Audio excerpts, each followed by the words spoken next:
यज्ञोपवीता ओम हरि ओम यज्ञोपवीतं परमं पवित्रं प्रजापतिव्य सहजं पुरस्तात् आयुष्मन्तं रतमंजसप्रं यज्ञोपवीतं बलमस्तु तेजः। यज्ञोपवीत टीका लगा दीजिए ठाकुर जी को, बालकृष्ण भगवान को। ओम तंजन्यं वरे गिरौ चन्दुर्गञ्जातमगलिकौस्तुभम् नासाग्रे वरमौक्तिकं करतले कावली गोपास्ते परिवेष्टितो विजयते वाजा रत्नरूपाजमञ्जरी। ओम हरि ओम चंपकाशोकबकुलं मालती मोगरादिभिः वासतं स्निग्धता हेतुं समान लेकर के ऊपर से लिए भागवत जी का भी पूजन कर लेंगे।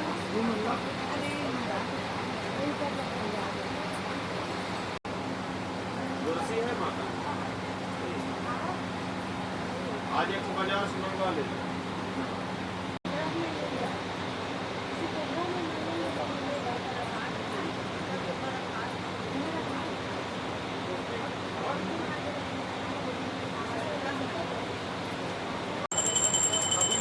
ओम ब्रह्मणोस्य मुखमासीत् बाहुभ्याकुशोत्रो अजायत चंद्रमा मनसो जातायुष प्राणच मुखा अग्निरजायत प्रत्यक्ष दीपं दुर्गे दुर्घटभारी तुझे विणो नंदलाला देवकी गोपाला आरती ओ वालू भावती ओ वालू। जय हो नंदलाला जय देव जय देव। सालरम नैवेद्यम निवेदयामि। जी के पास एक तुलसी मैया के पास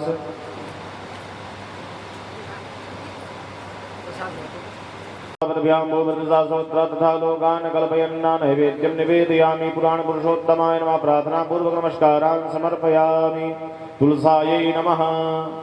करोतवर्तना हिरण्यगर्भः श्यामावरदाताग्रे भूतस्य जातः पतिरेकया शेषदाधार प्रथविद्या भूतनाद घट घट घट घट मकी दृश्यते वाचस्पतिर्पातु मां। प्रार्थना पूर्वक नमस्कार। हाथ में जल लेकर के भगवान को निवेदन कर देंगे। अनेन कृत पूजनेन श्री व्यासपीठस्थ देवी देवताभ्यो नमः। सप्तलोकपालाय नमः। हाँ, अनेन श्री पुराण पुरुषोत्तमाय नमः। पूजनम अर्चनम वंदनम प्रियंताम नमः। हाँ, अब ये जो सप्तलोकपाल बंधा है इसमें चावल छोड़ देंगे और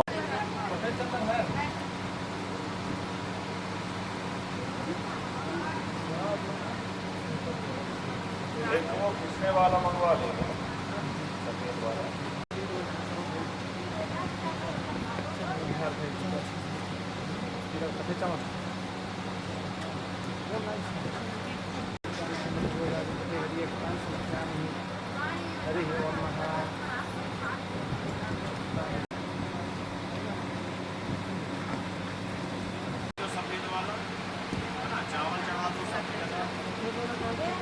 हरि ओम पितृभ्यः स्वधाइभ्यः स्वधा नमः। पितामहेभ्यः स्वधाइभ्यः स्वधा नमः।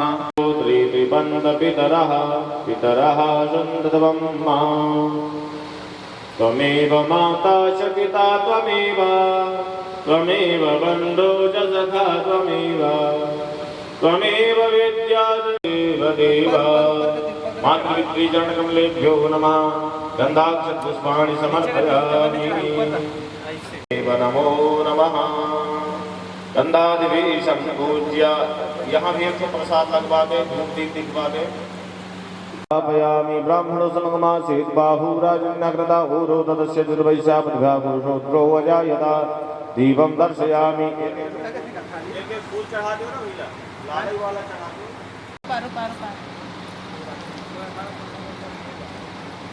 जय जय पितर देवा अगणित कृपा कर परिवार देवा। गंधादि संपूज्य। हाँ, हाथ में धूप दीप हो गया, एक तो लगवा दो।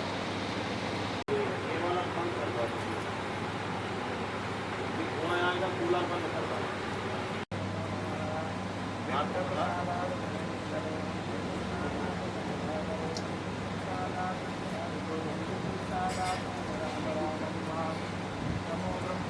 विप्र प्रसादात् धरणीधरोऽहं। विप्र प्रसादात्। हाँ, कुर्सी जलवाइए। ओम अग्नये नमः। आवाहयामि स्थापयामि पूजयामि। बोलिए अम्बे नारायण।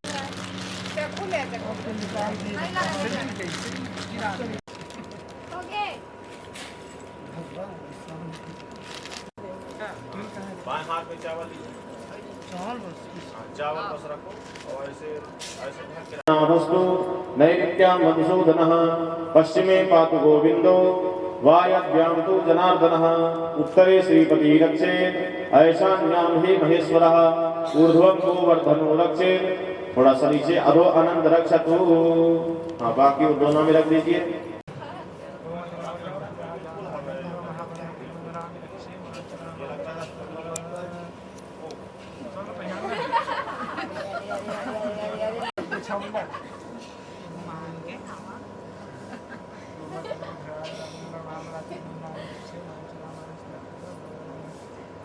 चलिए हवन करिएगा। ओम हरि ओम गंगणपतये स्वाहा। हाँ, ऐसे हाथ। ओम सर्वेभ्यो देवेभ्यो स्वाहा। ओम सर्वेभ्यो ब्राह्मणेभ्यो स्वाहा। ओम सर्वेभ्यो तीर्थेभ्यो स्वाहा स्वाहा। ओम श्रीमद्भागवत महापुराणाय स्वाहा। ओम वेदव्यासाय स्वाहा। ओम श्री सुखदेवाय स्वाहा। कुर्सी को कहीं रखवा दो और कूलर तुरंत चालू करो। कुर्सी कहीं रखवा दीजिए। ओम चंद्रमा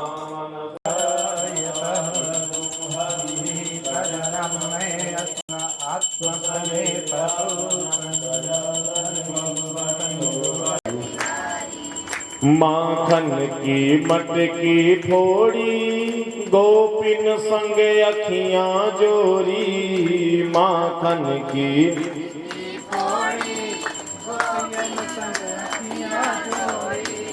तुम शाना ओ नट खट रसिया, तुझ पे जाऊं मैं तो बलिहारी। ओ नट खट रसिया, तुझ पे जाऊं मैं तो बलिहारी। मैं आरती तेरी गाऊं, आरती तेरी गाऊं।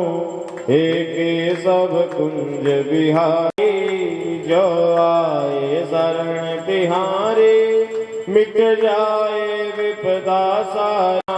हम सब पर कृपा करना, हे जगत के पालनहारी। हम सब पर कृपा करना, हे जगत के पालनहारी। गिरिराज धरण गिरधारी, जय जय हो तेरी। त्वमेव माता च पिता त्वमेव बन्धो च सखा त्वमेव वेद्या द्रविडं त्वमेव सर्वं। आरती की थाली घुमा के रख देंगे। नमः शिवाय ओम नमः शिवाय, हर हर भोले नमः शिवाय। अब तो आजा नट खट बंसी वाले गोकुल के राजा, मेरी अखियां तरस रही अब तो आई। हाँ, हाथ में पुष्पांजलि लेंगे, चावल फूल हाथ में। शांगाय समरिकराय सायुधाय सशक्तिकाय सावाहनाय, अखिल कोटि ब्रह्मांड नायकाय, श्री पुराण पुरुषोत्तमाय नमः। प्रार्थना पूर्वक नमस्कारान् मंत्र पुष्पांजलिं समर्पयामि। बोले गणपति गजानन भगवान की, लक्ष्मी नारायण भगवान। बोली का जयकारा सब लोग बोलेंगे जोरदार। विघ्न बाधा संकट रोग दोष की तंबोली परिवार की। हाँ चलिए अब वहां ले चलिए इनको।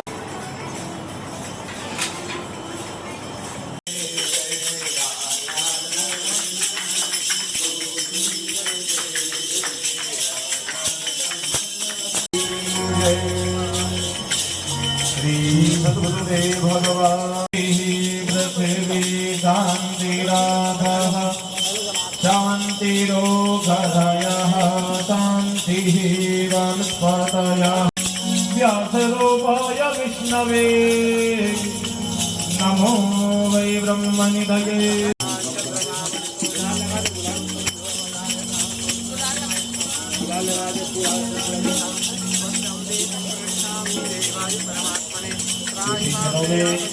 श्रीमद्भागवत सप्ताह करैया पारा तंबोली परिवार में अविरल प्रवाहित हो रही है। आज द्वितीय दिवस अनुष्ठान का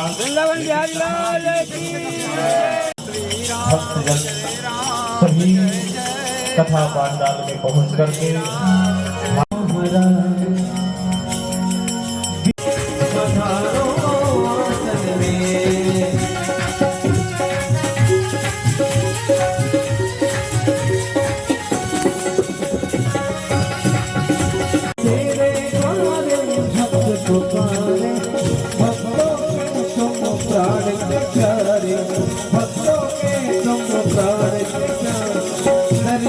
दे दो महाराज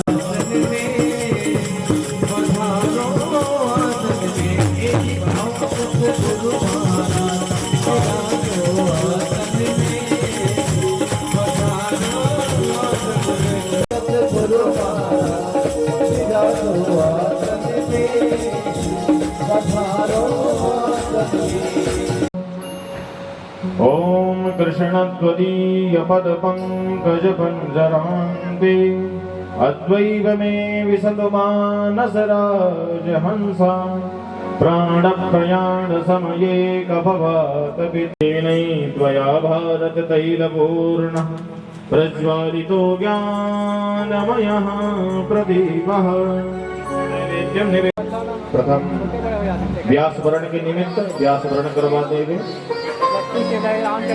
हरि ओम नमो ब्रह्मण देवाय मनसो जात चक्षुः सूर्यो अजायत श्रोत्राद्वायुस्य प्राणस्य मुखा दग्निराजायत। हाँ यहाँ करके नीचे से आरती करेंगे सभी लोग आरती।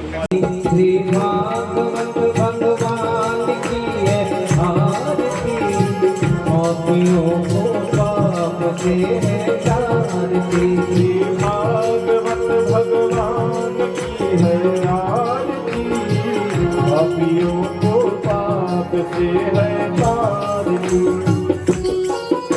ये अमर ग्रंथ ये मुक्ति पंथ ये पंचम वेद निराला नव ज्योति जगाने वाला।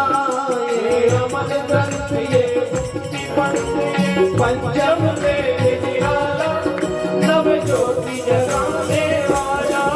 हरि नाम यही हरि नाम यही हरि नाम यही हरि नाम यही जग के मंगल की आरती पापियों को पाप से है तारती। भगवान की है आरती पापियों को पाप से है तारती। ये शांति गीत पावन पुनीत पापों को मिटाने वाला हरि दर्श कराने वाला। ये शांति गीत पावन पुनीत पापों को मिटाने वाला हरि दर्श कराने वाला। ये सुख करनी ये सुख हरनी ये सुख करनी ये सुख हरनी श्री मधुसूदन की आरती पापियों को पाप से तारती। श्री भागवत भगवान की है आरती पापियों को पाप से है तारती। ये मधुर बोल जगपत खोल सन्मार्ग बता लाने वाला, बिगड़ी को बनाने वाला, ये मधुर बोल जग भक्त बोल सर्वांग दिखाने वाला, बिगड़ी को बनाने वाला। श्री राम यही घनश्याम यही, श्री राम यही घनश्याम यही, प्रभु की महिमा की आरती, पापियों को पाप के तारती, भागवत भगवान की है आरती, पापियों को पाप से है तारती, भागवत भगवान की है आरती, पापियों को पाप से है तारती। कर्पूर गौरम करुणावतार संसार सारम भुजगेन्द्रहारम सदा वसंतं प्रियानिवेद्ये भवं भवानी सहितं नमामि। मंगलमाला गुरुकालकाय कपालमाला तुझसे कराए, दिगंबराय दिगंबराय नमः शिवाय नमः शिवाय। त्वमेव माता च पिता त्वमेव, त्वमेव बन्धुश्च सखा त्वमेव, त्वमेव विद्या द्रविणं त्वमेव, त्वमेव सर्वं मम देव देव, त्वमेव सर्वं मम देव देव, त्वमेव सर्वं मम देव देव। राधे राधे राधे राधे राधे राधे राधे कृष्ण, राधे राधे राधे राधे राधे कृष्ण, राधे राधे राधे राधे राधे राधे राधे कृष्ण, राधे राधे राधे राधे राधे राधे राधे कृष्ण, राधे राधे राधे राधे राधे राधे राधे कृष्ण, राधे राधे राधे राधे राधे राधे कृष्ण।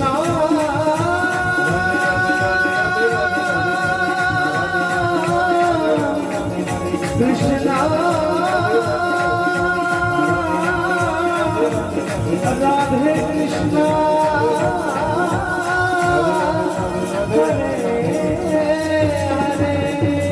पुष्पांजलि, हाथ में पुष्प अक्षत लेकर के हे अनागम महिमानः सजन्तर्त्र पूर्वे शाद्याः सन्ति श्री महामाया प्रादयात् नाना सुगंध पुष्पेश्वर सुमन सुगंधित कुसुमलया की। लक्ष्मी नारायण भगवान की, उमापति महादेव की, श्रीवाणियों में विश्व का, भारत माता की, गौ माता की। आइए हम सब मिलकर के कथा के इस कथा प्राप्त करने के लिए हम सभी और तंबोली। कृष्णाय वासुदेवाय हरये परमात्मने प्रणतः क्लेशनाशाय गोविन्दाय नमो नमः। जय जय श्री राधारमण, जय जय नवल किशोर, जय गोपी चित चोर प्रभु, जय जय माखन चोर, जय गोपी चित चोर प्रभु, जय जय माखन चोर।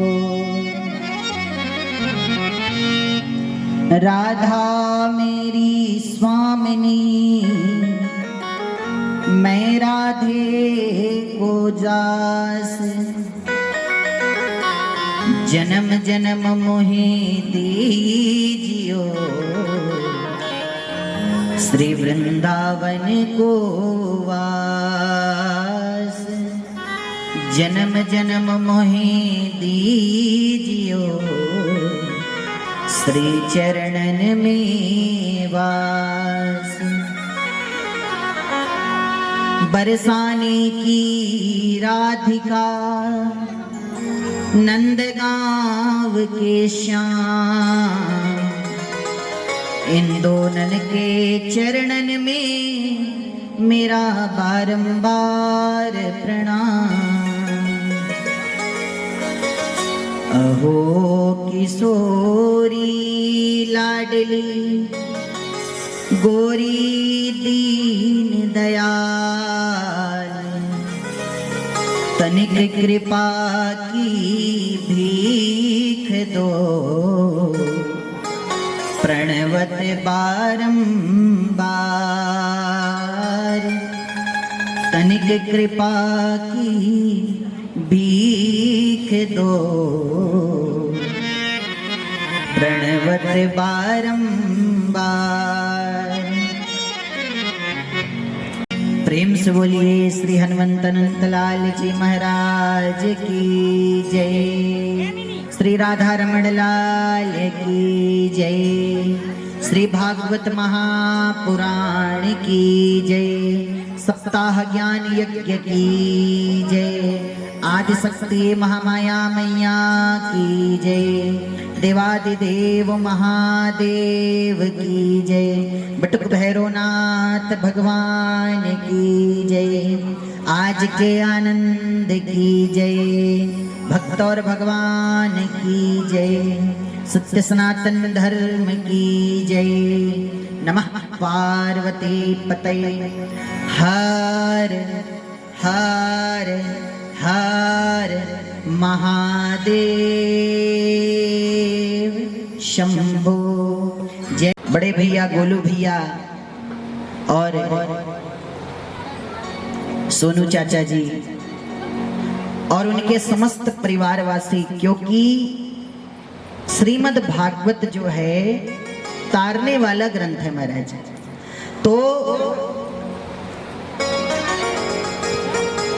वैकुंठवासी स्वर्गीय श्रीमान बेनी राम जी तंबोली जी, स्वर्गीय श्रीमान हरिनारायण तंबोली जी, स्वर्गीय श्रीमान चंद्रशेखर तंबोली जी, स्वर्गीय श्रीमान संतोष तंबोली जी, इन सबके पावन स्मृति में और समस्त तंबोली परिवार के द्वारा श्रीमान शिवनारायण, श्रीमती शांति तंबोली जी, श्री राम नारायण, श्रीमती प्रेमलता तंबोली जी हमारी बुआ जी और समस्त तंबोली परिवार के शुभ संकल्प के द्वारा यह दिव्य आयोजन का आज प्रथम दिवस का था, क्योंकि कल तो आप सभी ने कलश यात्रा में आप सभी सम्मिलित हुए है ना माताओं। ये यात्रा है हमारे जीवन की, यह 7 दिवस की यात्रा हमारे जीवन की यात्रा है, आत्मा की परमात्मा को प्राप्त करने की यात्रा है ये 7 दिवस की। इन 7 दिवसों में हम सभी जीवात्माओं को ज्ञान होगा कि किस प्रकार भगवान तो हमारे निकट हैं, पर निकट रहने वाले इस भगवान को पहचाना कैसे जाए। इसी बात का ज्ञान करने के लिए हम सभी इस दिव्य यात्रा में प्रवेश कर रहे हैं, है ना। आप सबने कल से इस यात्रा में प्रवेश किया है और लगभग 7 दिवस तक ये यात्रा चलेगी। इस यात्रा के अंतिम दिवसों में भगवत कृपा से हमको ज्ञान होगा कि भागवत के द्वारा भगवान की प्राप्ति कैसे की जाए, क्योंकि मनुष्य मात्र का अंतिम चरण, अंतिम लक्ष्य है भगवत प्राप्ति, है ना।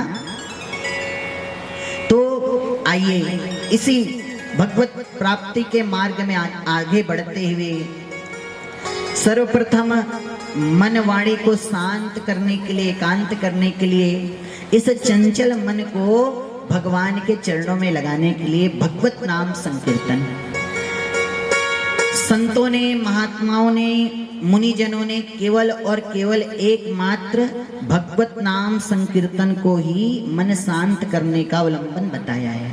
इसलिए आइए सर्वप्रथम सुंदर भजन के साथ हमें मन को शांत करें, तत्पश्चात आज की इस पावन कथा में प्रवेश करेंगे। प्रेम से बोलिए वृंदावन बाके बिहारी लाल की जय। राधा रमण हरि गोविंद जय जय, गोविंद जय जय, गोपाल जय जय। राधा रमण हरि गोविंद जय जय, गोविंद जय जय, गोपाल जय जय।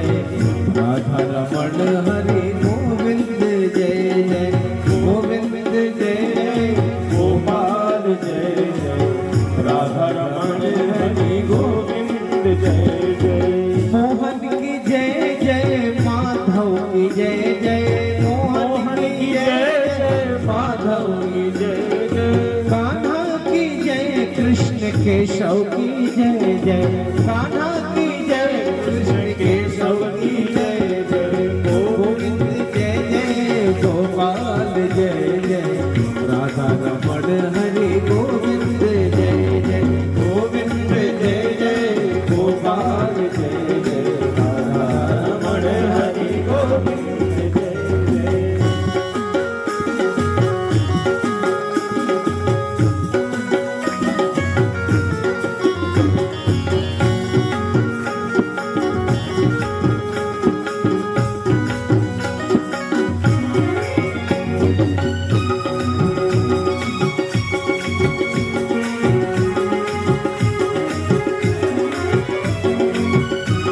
मैया की जय जय, गैया की जय, गैया मैया की जय जय, गैया चरैया कन्हैया की जय जय, गैया चरैया कन्हैया की जय जय, गोविंद जय जय, गोपाल जय जय, राधा रमण हरि गोविंद जय जय, गोविंद जय जय, गोपाल जय जय, राधा रमण हरि गोविंद जय जय।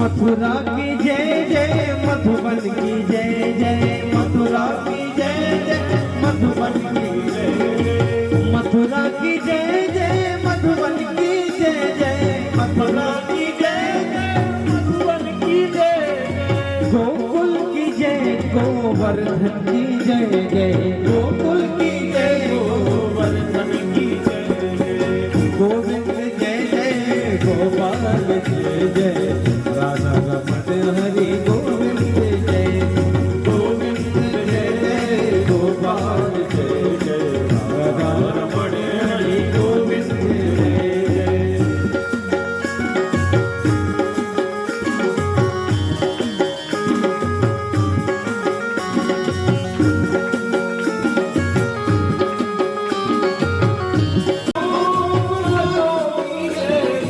प्रभु की कृपा पाने वालों की जय जय, प्रभु की कृपा पाने वालों की जय जय, गोविंद जय जय, गोपाल जय जय, राधा रमण हरि गोविंद जय जय, गोविंद जय जय, गोपाल जय जय, राधा रमण हरि गोविंद जय जय, गोविंद जय जय, गोपाल जय जय, राधा रमण हरि गोविंद जय जय, राधा रमण हरि गोविंद जय जय, राधा रमण हरि गोविंद। अच्छे से बोलिए कृष्ण कन्हैया लाल की। हाँ, आइए श्रीमद् भागवत महापुराण में सर्वप्रथम महात्मा का ज्ञान कराया गया है। महात्मा यानी होता है महिमा। जब तक आप किसी की महिमा का ज्ञान नहीं रखेंगे तब तक उसके प्रति आपकी श्रद्धा जागृत नहीं होगी।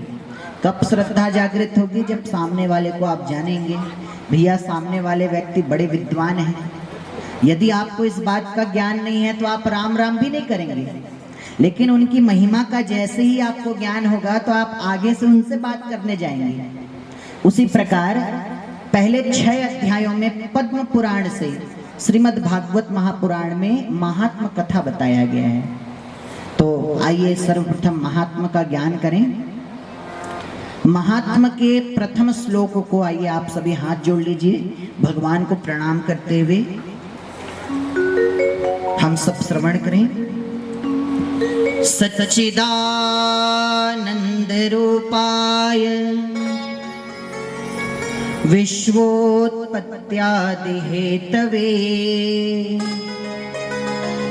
तापत्रय विनाशाय श्री कृष्णाय वयं नुमः। श्री कृष्णाय वयं नुमः। श्रीमद् भागवत महापुराण के महात्मा का पहले श्लोक, प्रथम श्लोक, जिसमें भगवान के स्वरूप का वर्णन किया गया है कि भगवान कैसे हैं, क्या करते हैं और उनके शरण में जाने से हमें क्या लाभ है। क्योंकि बुआ जी, कलियुगी मनुष्य सबसे पहले किसी कार्य को करने से पूर्ण पहले अपना लाभ देखते हैं। भैया मैं ये काम करूंगा तो इसमें मेरा क्या लाभ है। तो आइए जानते हैं कि भागवत जी के शरण में जाने से हमें क्या लाभ है। श्री व्यास जी वर्णन करते हैं सच्चिदानंद रूपाय, उन गोविंद के, उन भगवान के 3 स्वरूप बताए गए हैं। सत चित आनंद स्वरूपाय, बोले वह भगवान के 3 स्वरूप कौन कौन से? सत, सत किसे कहा जाता है माता जी? सत उसे ही माना जाएगा जो सर्वत्र है, सदैव से है, वही तो सत्य है। अब भैया जो आज जन्मा कल का कोई ठिकाना नहीं, उसे सत्य थोड़ी ना माना जाएगा। तो वो भगवान जो हैं आदि काल से हैं, आज भी हमारे सामने प्रत्यक्ष रूप में, अनेक स्वरूप में विद्यमान है। और जब यह संसार नहीं रहेगा, हम आप भी नहीं रहेंगे, तब भी केवल एक वही मात्र शेष बचेंगे, इसीलिए उनको सत्य कहा जाता है। उनका आदि काल से क्या नाम है? सत्य स्वरूपाय, है ना भैया? उदाहरण से समझो, जैसे आपने मिट्टी का घड़ा बनाया, मिट्टी से मिट्टी का घड़ा बना, जब तक आपका उपयोग था आपने उपयोग किया, और बाद में वह घड़ा फूट गया तो आपने उसे फेंक दिया, फिर वह मिट्टी का घड़ा मिट्टी में मिल गया। तो मिट्टी तो पहले से थी, लेकिन उसी मिट्टी में से थोड़ी मिट्टी लेकर के आपने घड़ा बनाया, उपयोग किया, और फिर वह घड़ा मिट्टी में मिल गया। उसी प्रकार हम सभी संसारी मनुष्य जो हैं, हम सब असत्य सत्ता हैं, और केवल एकमात्र सत्य स्वरूप वह भगवान है। इसलिए उनका प्रथम नाम क्या है? सत्य स्वरूपाय। तो 3 नामों में से एक सत्य स्वरूप। सत्य चित, चित का क्या अर्थ है? बोले आनंद स्वरूपाय, जो आनंद की प्राप्ति करा दे, जो परम आनंद सिंधु हैं। इस संसार में जो कुछ भी भौतिक सामग्रियां हैं, अब बुआ जी हमारी सुंदर समोसा बनाती हैं, है ना? समोसा को खाने से खूब आनंद आता है, आप सभी समोसा खाते हैं यहाँ का। समोसा को खाने से क्षणिक सुख आता है केवल हमारे मुख तक, है ना? लेकिन वह हमेशा तो रहने वाला नहीं है, क्षणिक सुख है। ऐसे ही इस संसार के जितने वस्तु हैं, उन सब के द्वारा हम सबको क्षणिक सुख की प्राप्ति होती है, लेकिन जिनके शरण में जाने से पूर्ण आनंद की प्राप्ति हो जाए, वह केवल और केवल एकमात्र भगवान है। समझ में आ रहा है बात? इसलिए वही आनंद स्वरूपाय हैं, सत्य चित और आनंद स्वरूपाय, जो ज्ञान की प्राप्ति कराते हैं। चित अर्थात ज्ञान स्वरूपाय, अर्थात जिनके रहने से अज्ञानता का कोई स्थान नहीं है महाराज। जहाँ ज्ञान रहता है वहाँ अज्ञानता नहीं रह सकती। इसलिए वह भगवान जो है ज्ञान स्वरूप हैं, वह भगवान सत्य स्वरूप हैं, और वह भगवान आनंद स्वरूप है, जिनके शरण में जाने से पूर्ण आनंद की प्राप्ति हो जाती है।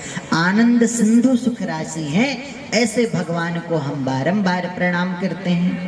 अच्छा, स्वरूप का बारे में तो हमको समझ में आ गया कि वह भगवान कैसे हैं, पर इस संसार में हम सभी प्राणी मात्र जिनका जन्म हुआ है, हम सबके जीवन में 3 प्रकार के ताप हैं जो हम सबको तापित कर रहे हैं, पीड़ित कर रहे हैं। वह 3 प्रकार के ताप कौन कौन से हैं? दैहिक, दैविक, भौतिक तापा। दैहिक, दैविक, भौतिक तापा। दैहिक, दैविक, भौतिक तापा। दैहिक, दैविक, भौतिक तापा। 3 प्रकार के ताप है महाराज, दैहिक ताप, दैविक ताप और भौतिक ताप। तो जो दैहिक ताप होता है ये 2 प्रकार का होता है। कैसे कैसे? बोले एक शारीरिक ताप और एक मानसिक ताप। भैया शारीरिक ताप कैसा है? बोले भगवान की कृपा से धन धान्य तो भरपूर है, खाने की वस्तु की कोई कमी नहीं है महाराज, पर डॉक्टर ने कहा है 2 रोटी से अधिक नहीं खाना है, दवाई खानी है 2 रोटी से अधिक नहीं खाना है। अनेक प्रकार के शारीरिक रोग हुए हैं महाराज, तो ये हो गया शारीरिक ताप। अथवा एक होता है मानसिक ताप। भैया खाने को भरपूर है, शरीर भी स्वस्थ है, पर चिंता इतनी है कि चिंता के कारण कुछ काम ही नहीं हो रहा है। कभी कभी क्या हो जाता है, जब कई करोड़पति रहते हैं जिनके पास बहुत अधिक धन हो जाता है, तो धन तो अधिक रहता है महाराज, पर रात भर नींद नहीं पड़ती, भैया कोई लूट ना ले जाए, कोई चोरी करने ना आ जाए, होता है कि नहीं। तो ये दो प्रकार के ताप होते हैं, एक शारीरिक ताप और एक हमारा मानसिक ताप। तो दैहिक ताप दो प्रकार के होते हैं जो हमने सुना, अथवा दैविक ताप। दैविक ताप क्या होता है, जो देवताओं के द्वारा हमको प्राप्त होता है। अभी अभी आपने देखा कोरोना काल व्यतीत हुआ, क्योंकि हमारे 3 प्रकार के ऋण बताए गए हैं, देव ऋण, ऋषि ऋण और पितृ ऋण।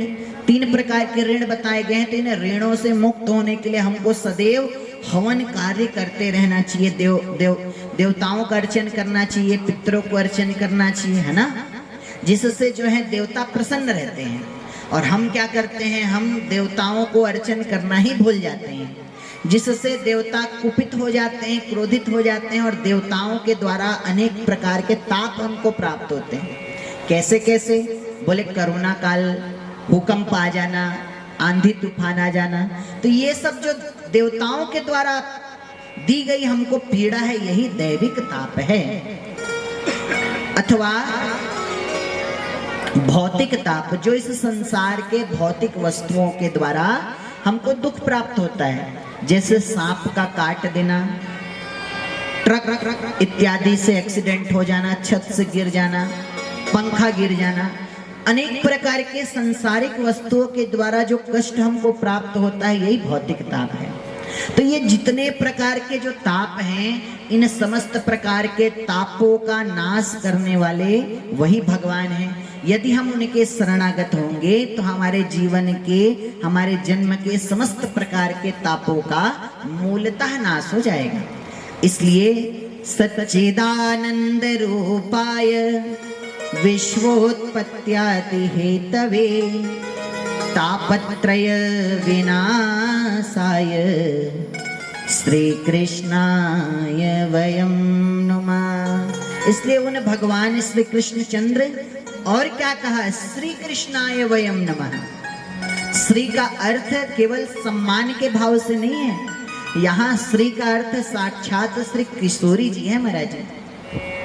श्री का अर्थ है साक्षात राधा रानी, बरसाने वाली जो है, खूब कृपा की वर्षा करने वाली है, इसीलिए तो उनका नाम बरसाने वाली पड़ा है।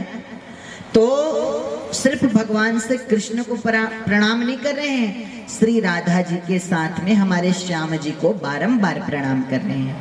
प्रेम से बोलिए कृष्ण कन्हैया लाल की जय। दूसरे श्लोक में श्री कृष्णद्वैपायन श्री व्यास जी को और उनके पुत्र श्री सुखदेव स्वामी को प्रणाम किया है। माताओं, व्यास जी कौन है? बोले व्यास जी जिनके द्वारा 18 पुराणों की रचना की गई है, जिनका नाम क्या है? श्री कृष्णद्वैपायन, जिनका पद है व्यास। क्यों उनको व्यास जी क्यों पुकारा जाता है? उन्होंने सबसे प्राचीन वेद ऋग्वेद, इस ऋग्वेद के 4 भाग कर दिए। 4 वेद है ना, तो सबसे पहले प्राचीन वेद था ऋग्वेद, इसके 4 भाग किए। कौन कौन से 4 वेदों के नाम क्या हैं? बताइए बताइए माता जी। ऋग्वेद, यजुर्वेद, अथर्ववेद और सामवेद। तो एक वेद के 4 भाग किए, विभाजन किया, विस्तार किया, इसलिए उनका नाम पड़ा व्यास जी। बाद में उन्होंने महाभारत की रचना की, तब भी जब उनको शांति नहीं मिला तो उन्होंने पुराणों की रचना करना प्रारंभ किया। तो क्रमशः उन्होंने 18 पुराणों की रचना की है, और जिस पुराण को हम श्रवण करने के लिए बैठे हैं, यही 18वां पुराण श्रीमद् भागवत महापुराण है। ये कैसा पुराण है? बोले मुक्तिदाने न गर्जति, ये अभय मुक्त करने की, मुक्ति प्रदान करने की गर्जना करता है, ऐसा श्रीमद् भागवत महापुराण है। प्रेम से बोलिए भागवत महापुराण की जय। आइए दूसरे श्लोक में श्री व्यास नंदन सुखदेव जी को प्रणाम करते हुए कथा में प्रवेश करें। यम प्रव्रजन्तमनुपेतमपेत कृत्यम द्वैपायनो विरह कातर आजुहाव पुत्रैति तन्मयतया तर्वोभिनेदुस् स्तम सर्वभूत हृदयं मुनिमानतोस्मि। श्री व्यास नंदन सुखदेव जी को बारंबार प्रणाम किया गया है। सुखदेव जी कैसे हैं? बोले अवधूत स्वरूपा। श्री सुखदेव जो हैं, जैसे ही उनका जन्म हुआ, जन्म लेते ही माता पिता सब कुछ छोड़ करके कहाँ चले गए? वन में जाने लगे। क्या करने के लिए? बोले भगवत प्राप्ति करने के लिए, क्योंकि वो गर्भ में ही उनको भगवान के द्वारा वर प्राप्त हुआ था कि तुमको यह संसार नहीं पकड़ेगा, यह संसार तुमको बंधन नहीं बनाएगा। क्योंकि महाराज कभी कभी हम स्वयं संसार को पकड़ लेते हैं और कभी कभी संसार ही हमको पकड़ लेता है, तो इस संसार के बंधन में हम बंधित हो जाते हैं। कैसे? बोले एक दृष्टांत के माध्यम से समझिए। पहले बोलिए जय श्री कृष्णा। कृष्ण कन्हैया लाल की। माता जी, एक गुरु जी थे और एक चेला था। बरसात का समय था, गुरु चेला साथ में भ्रमण करते हुए जा रहे थे। मार्ग में नदियों में खूब जल भरा हुआ था, तीव्र गति से नदियां बह रही थी। मार्ग में चलते चलते चेला ने गुरुजी से कहा, गुरुदेव देखिए तो नदी में लगता है कोई कंबल बहता हुआ आ रहा है। अब चेला को तो दिखा कि कोई मोटा कंबल है बहता हुआ नदी में आ रहा है। चेला ने कहा, गुरुजी इसे छोड़ना नहीं चाहिए, मैं अभी जाकर के उस कंबल को ले आता हूँ नदी से। गुरुजी ने कहा, भैया छोड़ो, कहाँ नदी में जा रहे हो, छोड़ो, जाने दो। पर चेला हट करने लगा, गुरुदेव हमको बहुत अच्छा तैरना आता है, आपकी कृपा से हम अभी जाते हैं और तुरंत जाकर के उस चद्दर कंबल को उस नदी से लेकर के आ जाते हैं। गुरुजी ने आज्ञा दे दिया, चलो ठीक है जाओ भैया। अब तो चेला नदी में छलांग मारा और तैरते तैरते उस जैसे ही चद्दर कंबल के निकट जाने लगा, भैया वहां पर चद्दर कंबल नहीं था जिसे वह चेला चद्दर कंबल समझ रहा था, वह तो एक बड़ा भालू था। भालू। प्रेम से बोलो कृष्ण कन्हैया लाल की।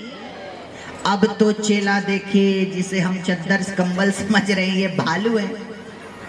अब जैसे ही चेला ने भालू को पकड़ा, भालू चेला के ऊपर कूदे। अब चेला अपना प्राण बचाए, जैसे ही भागने का प्रयत्न करे, कभी चेला भालू को फेंके, कभी भालू चेला के ऊपर कूदे। दूर खड़े गुरुजी ने देखा, तो गुरुजी ने देखा, उनको लगा कि अरे हमारा चेला और कंबल के बीच में तो कुश्ती हो रही है, क्या बात है। गुरुजी चिल्लाने लगे, चेला जरा आ जाओ छोड़ करके। तो चेला बोले, गुरुजी हम तो कब से छोड़ना चाह रहे हैं, पर ये कंबल हमको छोड़ ही नहीं रहे, बंधन में फंस गया। देखो महाराज, चेला ने जैसे ही कंबल देखा, मन में लालच आया, ये कंबल ये क्या है? बोले इस संसार में अनेक प्रकार की है जो हम देख करके मोहित हो जाते हैं, लालच आ जाता है, उसी लालच के पीछे भागने लग जाते हैं। फिर ये संसार उस भालू रूप में हमको पकड़ लेता है महाराज, छोड़ता नहीं है। इसलिए इस संसार के बंधन में ना फंसना। कैसे ना फंसे? कैसे हमको पता चल जाए कि ये संसार असत्य है और असली सत्ता क्या है? इसी चीज का ज्ञान करने के लिए, जानकारी करने के लिए हम यहाँ विराजमान हैं। तो श्री सुखदेव जी जो हैं, सुखदेव जी विरक्त महात्मा हैं, इस संसार के बंधनों से मुक्त हैं। ऐसे श्री सुखदेव जी को प्रणाम करते हुए आइए नैमिषारण्य के पावन धरा पर श्री सूत जी एवं 88,000 ऋषिगण महात्मा इस पावन कथा का श्रवण पान कर रहे हैं। पहले एक सुंदर भजन श्रवण करें, तत्पश्चात फिर आगे की कथा सुनेंगे। प्रेम से बोलिए कृष्ण कन्हैया लाल की।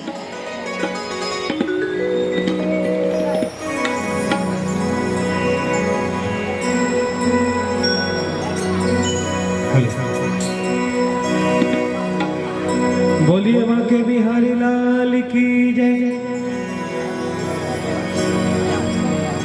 कन्हैया कन्हैया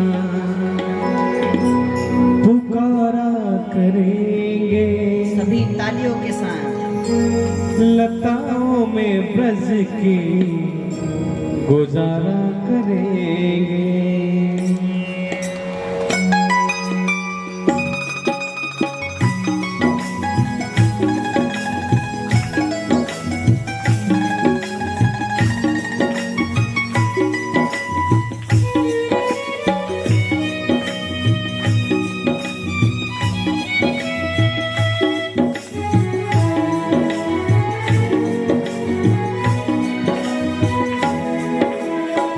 कन्हैया कन्हैया पुकारा करेंगे, लताओं में ब्रज की गुजारा करेंगे। कन्हैया कन्हैया पुकारा करेंगे, लताओं में ब्रज की गुजारा करेंगे।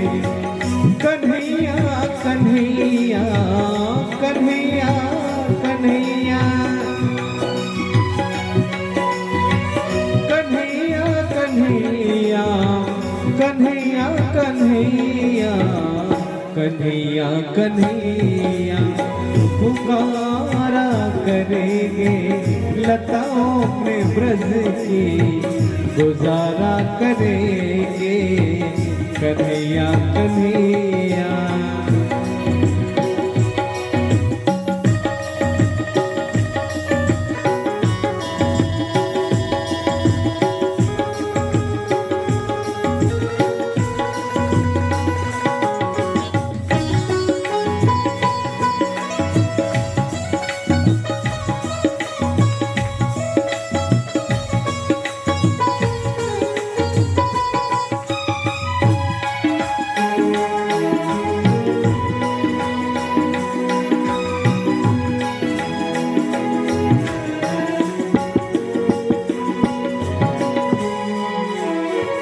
अगर रूठ जाएंगे हमसे बिहारी, अगर रूठ जाएंगे हमसे बिहारी, चरण को पकड़ हम मनाया करेंगे। चरण को पकड़ हम मनाया करेंगे। कन्हैया कन्हैया पुकारा करेंगे। कन्हैया कन्हैया पुकारा करेंगे, लताओं में ब्रज की गुजारा करेंगे। लताओं में ब्रज की गुजारा करेंगे। कन्हैया कन्हैया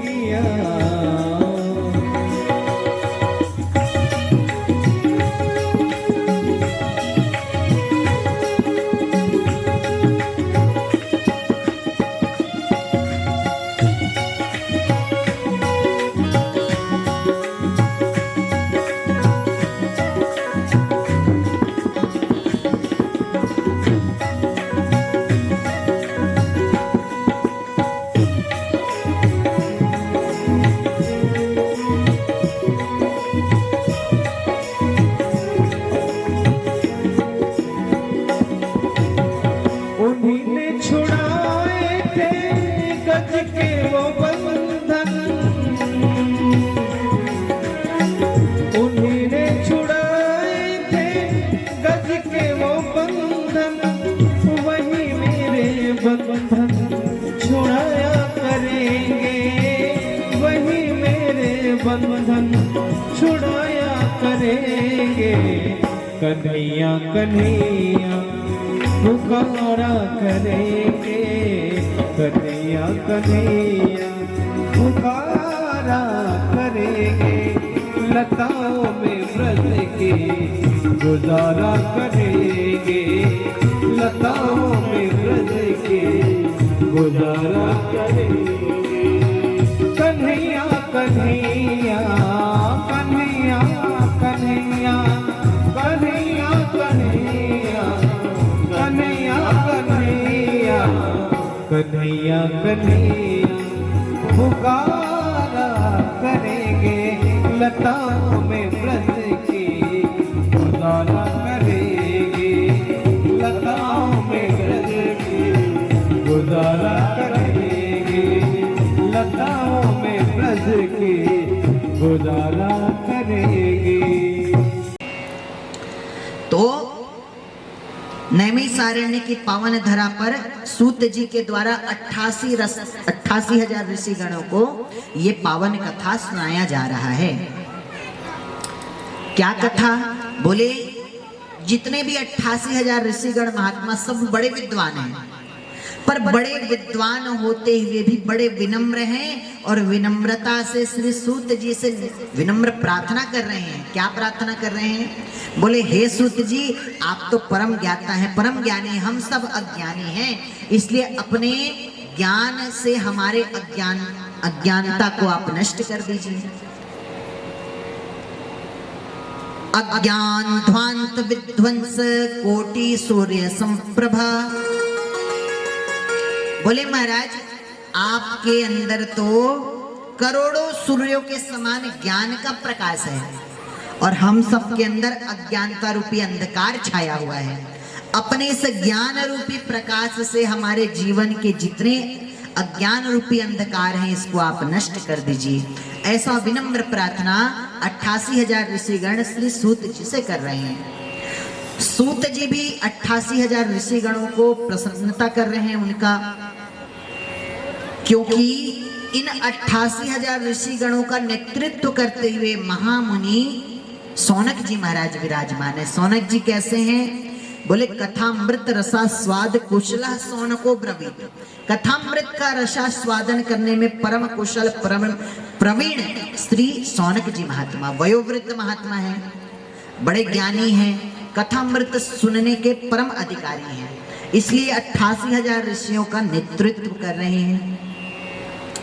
आज सूत जी 88,000 ऋषियों को कहते हैं, हे महात्माओं, आप सब परम भागवत हैं, आप सब परम भक्त हैं भगवान के, प्रशंसा करने लगे। भक्ति ज्ञान वैरागाप्तो विवेको वर्धते महम माया मोह निराहश्च वैष्णवे क्रियते कथम। बोले महाराज, भक्ति ज्ञान और वैराग्य से प्राप्त होने वाले उस महान विवेक की वृद्धि किस प्रकार हो सकती है? अथवा कहने लगे, इह घोरे कलो प्राय जीवश्चा सुरतांगतः क्लेशक्रांतस्य तस्यैव शोधनम किम परायण। बोले महाराज, इस घोर कलयुग में प्राय जीव कलुषित हो गए हैं, इस कलयुग के प्रभाव से दूषित हो गए हैं। इन कलयुग के प्रभाव से दूषित प्राणियों का कल्याण कैसे हो सके और इनका मन भगवान के चरणों में कैसे लग सके, ऐसा कोई सुंदर उपाय बताइए, ऐसा कोई सुंदर आप हमको उपाय समझाइए, ऐसा निवेदन करने लगे। बोलने लगे 88,000 ऋषिगण, क्योंकि महाराज ये कलयुग के प्रभाव से, कलयुग में ऐसा हो रहा है कि यहाँ कोई किसी की सुनने वाला नहीं है। यहाँ मन जो है सब मनमुखी ढंग से चलने वाले हैं। श्रेयसाम यद भवेक्षेयम पावनानाम च पावनम कृष्ण प्राप्ति कर्म शाश्वत साधनम किम परायण। बोले ऐसा कोई उत्तम साधन बताइए जो भगवान श्री कृष्ण की प्राप्ति करा दे। क्योंकि महाराज अनेक साधन जो है इन्हें संसारी वस्तुओं को तो प्राप्त करा सकते हैं, पर साक्षात भगवान की प्राप्ति कराने वाला तो केवल गुरुदेव की कृपा है। इसलिए आप पर तो गुरुदेव की अनंत कृपा है, इसी गुरु कृपा के कुछ बूंदे हमारे ऊपर भी आप वर्षा कर दीजिए, ऐसा निवेदन करने लगे। क्योंकि प्रीति सौनक चित्ते ते हाथो वचमी विचार्य च सर्व सिद्धांत निष्पन्नम संसार भयनाशनम। बोले सभी प्रकार के सिद्धांतों का जो निष्कर्ष है, सभी प्रकार के शास्त्रों का जो सार है महाराज, वही आप हमको निचोड़ करके पिला दीजिए, बता दीजिए। अथवा जो भक्तों के मन में भक्ति की प्राप्ति करा दे, जो श्रद्धा जागृत करा दे, ऐसा कोई उपाय समझाइए। क्योंकि इस कलयुग में प्राय हम जीवात्मा भय में पीड़ित हैं। कैसे? हम सबको भय सता रहा है मृत्यु का। प्रेम से बोलो राधे राधे। क्यों माता जी, हम सबको मृत्यु का भय सता रहा है कि नहीं? हम सबको मृत्यु का भय सता रहा है। काल ब्याल मुखग्रास त्रास निर्णास हेतवे श्रीमद् भागवतम शास्त्रम कलौकीरेण भासितम। श्रीमद् भागवतम शास्त्रम, व्यास जी ने इस भागवत पुराण को शास्त्र क्यों कहा? क्योंकि शास्त्र का कार्य होता है शासनात्रायते शास्त्र। शास्त्र किसे कहा जाए? बोले जो हमारे ऊपर शासन करके हमें सही मार्ग प्रशस्त करे, वही शास्त्र है। तो इस भागवत रूपी शास्त्र के द्वारा हमारे जन्म जन्मांतर के समस्त प्रकार के भय का नाश हो जाएगा। क्या भय है? बोले काल ब्याल मुखग्रास है। इस संसार में रहने वाले हम सभी कलुषित प्राणी। संसार किसे कहा जाता है माताओं? संसर्यति इति संसारः, जो धीरे धीरे सरकता जाए वही तो संसार है। भैया कल आप सभी छोटे बालक थे, क्यों भैया आप छोटे बालक थे ना, फिर युवा अवस्था आई, फिर विवाह हो गया, कल को बूढ़े हो जाओगे। एक दिन पूछेंगे क्यों भैया वो पिछले बरस जो बाबूजी बैठे रहते थे वो कहाँ गए? बोले भैया वो तो सरक गए, है ना। तो धीरे धीरे इस संसार के साथ हम सब भी सरकते जा रहे हैं। कहाँ जा रहे हैं? बोले काल रूपी सर्प अपना मुख खोल करके बैठा है और संसार चलते जा रहा है। हम भी इस संसार के साथ में उस काल रूपी सर्प के मुख में जाते जा रहे हैं। इसलिए एक दिन तो मृत्यु आनी ही है ना। चाहो ना चाहो अंत समय तो मृत्यु आना ही है। लेकिन इस मृत्यु के मालिक के यदि हम शरणागत हो जाएं तो इस मृत्यु के भय से मुक्त हो सकते हैं। क्यों भैया? कोई कितना बड़ा भी डाकू रहे, कितना बड़ा भी गुंडा रहे, यदि उसकी पहचान बड़े बड़े दिग्गज नेताओं से है तो उसे छोटे मोटे पुलिस अधिकारी से डर नहीं लगता, है ना। क्योंकि वो जानता है कि हमारे ऊपर तो बड़े बड़े नेताजी का हाथ है, ये छोटे मोटे पुलिस अधिकारी हमारा क्या बिगाड़ लेंगे। उसी प्रकार यदि मृत्यु के भय से मुक्त होना है तो मृत्यु के मालिक से अपना रिश्ता बना लो, उनसे संबंध बना लो। भगवान शास्त्र में क्या कहा जाता है? मृत्युश्चरति मत भयात्। भगवान कहते हैं मृत्युश्चरति, चर धातु लग जाता है तो इसके दो अर्थ हो जाएंगे। बोले चलती और चरती। कहते हैं कि भगवान मृत्युश्चरति मत भयात्, ये मृत्यु जो है ये मेरे अनुसार ही चलती है। ये भी अर्थ सही है कि भगवान के अनुसार ही मृत्यु चलती है। दूसरा अर्थ होगा चरती, चर धातु लगने से चरती हो जाएगा। तो इसका क्या अर्थ हुआ? बोले जिस प्रकार गौ माता घास चरती है ऐसा ही ये मृत्यु भी हम सबको चर जाती है, खा जाती है। किसके अनुसार, किसकी आज्ञा से? बोले उन भगवान की आज्ञा से। तो जब मृत्यु के मालिक से हम अपना संबंध बना लेंगे तो इस मृत्यु का कोई डर भय नहीं रहेगा। प्रेम से बोलो कृष्ण कन्हैया लाल की। पूर्व काल में राजा परीक्षित को जब श्राप लगा कि 7 दिवस में तुम्हारा सर्प के डसने से मृत्यु हो जाएगी, तब राजा परीक्षित भी संत के शरणागत गए और संत के शरणागत जाकर के उनका कल्याण हुआ है। क्या हुआ? बोले एक बार की बात है, परीक्षिते कथा वक्तुम सभायाम संस्थिते सुखे सुधा कुंभम गृहीत्वेव देवास्तत्र समागमन। बोले एक बार जब गंगा नदी के किनारे राजा परीक्षित को ज्ञान हुआ कि मेरी मृत्यु 7 दिवस में होनी है और राजा परीक्षित सुखदेव जी के शरण में आते हैं। सभी बड़े बड़े दिग्गज महात्मा संत उस स्थान पर विराजमान हैं और श्री सुखदेव जी राजा परीक्षित को बस कथा सुनाना प्रारंभ ही करने जा रहे थे। तभी क्या हुआ? बोले उस समय देवलोक से, आकाश से सभी देवता आ गए हाथ में अमृत का कलश लेकर के, और सभी देवता आकाश से आकर के श्री सुखदेव जी से विनम्र प्रार्थना करने लगे। क्या? सभी देवता कहने लगे महाराज राजा परीक्षित की मृत्यु होनी है। बोले हाँ। तो आप इसीलिए तो उसको कथा सुना रहे हो? बोले हाँ। तो महाराज मृत्यु से यदि बचना है तो हम ये अमर करने वाला अमृत लाए हैं, आप इस अमृत को राजा परीक्षित को पिला दीजिए और बदले में हम ये कथामृत श्रवण पान करा दीजिए। एवं विनिमये जातो सुधा राज्ञा प्रपीयताम प्रपास्यामो वयम सर्वे श्रीमद् भागवतामृतम। बोले अनुवय विनय करने के लिए जब देवता आए और उन्होंने कथामृत मांगा, पर गलती कहां पर कर दी महाराज? देवताओं के अंदर अभिमान था। कैसे अभिमान था? देवता विचार करने लगे कि हम कहां स्वर्ग में रहने वाले देवता और ये कहां मृत्यु के मुख में जाने वाले मनुष्य।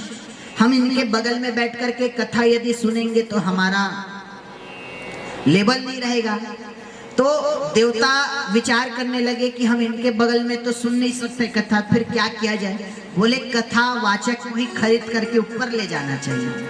कहने लगे भैया हम यहाँ बगल में तो कथा नहीं सुनेंगे, आप हमारे साथ ऊपर चलो।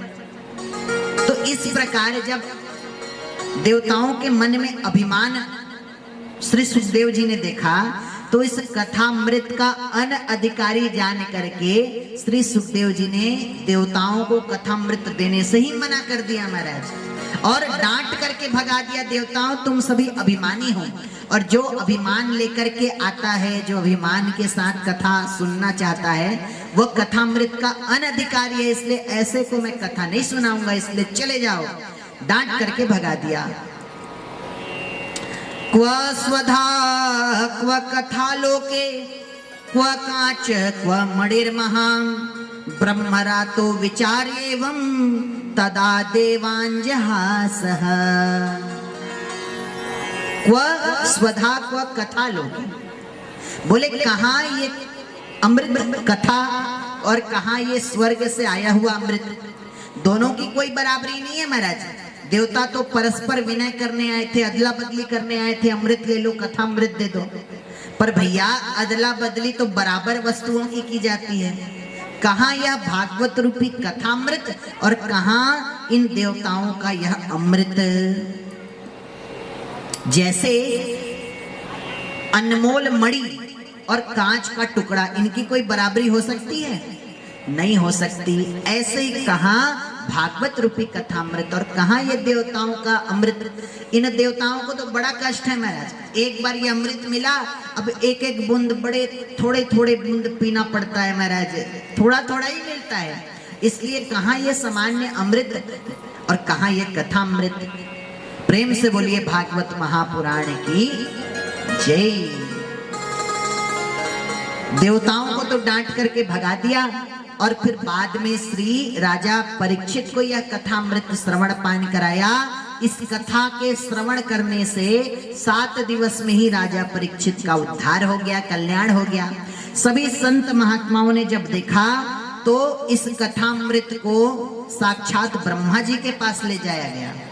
ब्रह्मा जी ने अपने सत्यलोक में तराजू में इस कथामृत को नापा है कि इसकी कितनी महिमा है।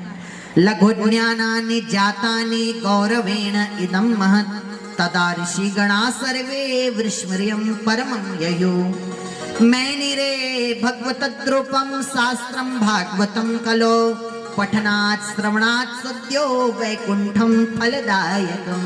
बोले जब ब्रह्मा जी ने एक और भागवत शास्त्र को रखा और एक और संसार के समस्त सुख संपदा शास्त्रों को रखा, तो ये भागवत अमृत अपने महिमा के कारण भारी पड़ा।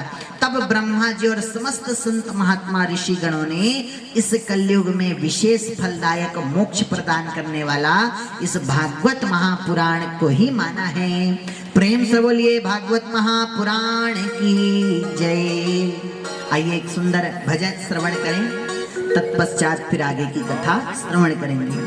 प्रेम से बोलिए नाथ नारायण वासुदेवा श्री कृष्ण गोविंद हरे मुरारी। हे नाथ नारायण वासुदेवा श्री कृष्ण गोविंद हरे मुरारी। हे नाथ नारायण वासुदेवा पितृमातु स्वामी सखा हमारे। पितृमातु स्वामी सखा हमारे। हे नाथ नारायण वासुदेव।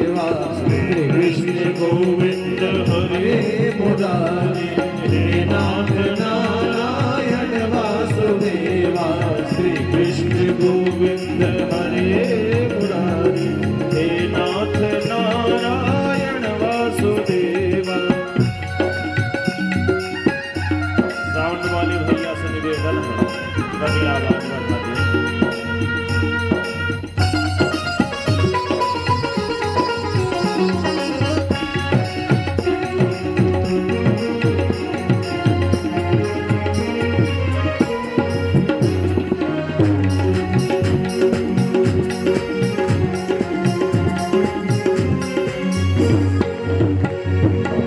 गीता में उपदेश सुनाया, गीता में उपदेश सुनाया, धर्म युद्ध को धर्म बताया।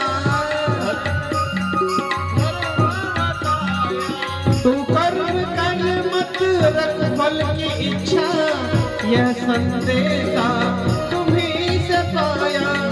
अमर है गीता के बोल सारे, अमर है गीता के बोल सारे। हे नाथ नारायण वासुदेवा, श्री कृष्ण गोविंद हरे मुरारी, हे नाथ नारायण वासुदेवा, श्री कृष्ण गोविंद हरे मुरारी, हे नाथ नारायण वासुदेवा। राधे कृष्णा कृष्णा कृष्णा राधे कृष्णा कृष्णा कृष्णा राधे कृष्णा कृष्णा कृष्णा राधे कृष्णा कृष्णा कृष्णा राधे कृष्णा कृष्णा कृष्णा राधे कृष्णा कृष्णा कृष्णा राधे कृष्णा कृष्णा कृष्णा राधे कृष्णा कृष्णा कृष्णा राधे कृष्णा कृष्णा कृष्णा राधे कृष्णा कृष्णा कृष्णा राधे कृष्णा कृष्णा कृष्णा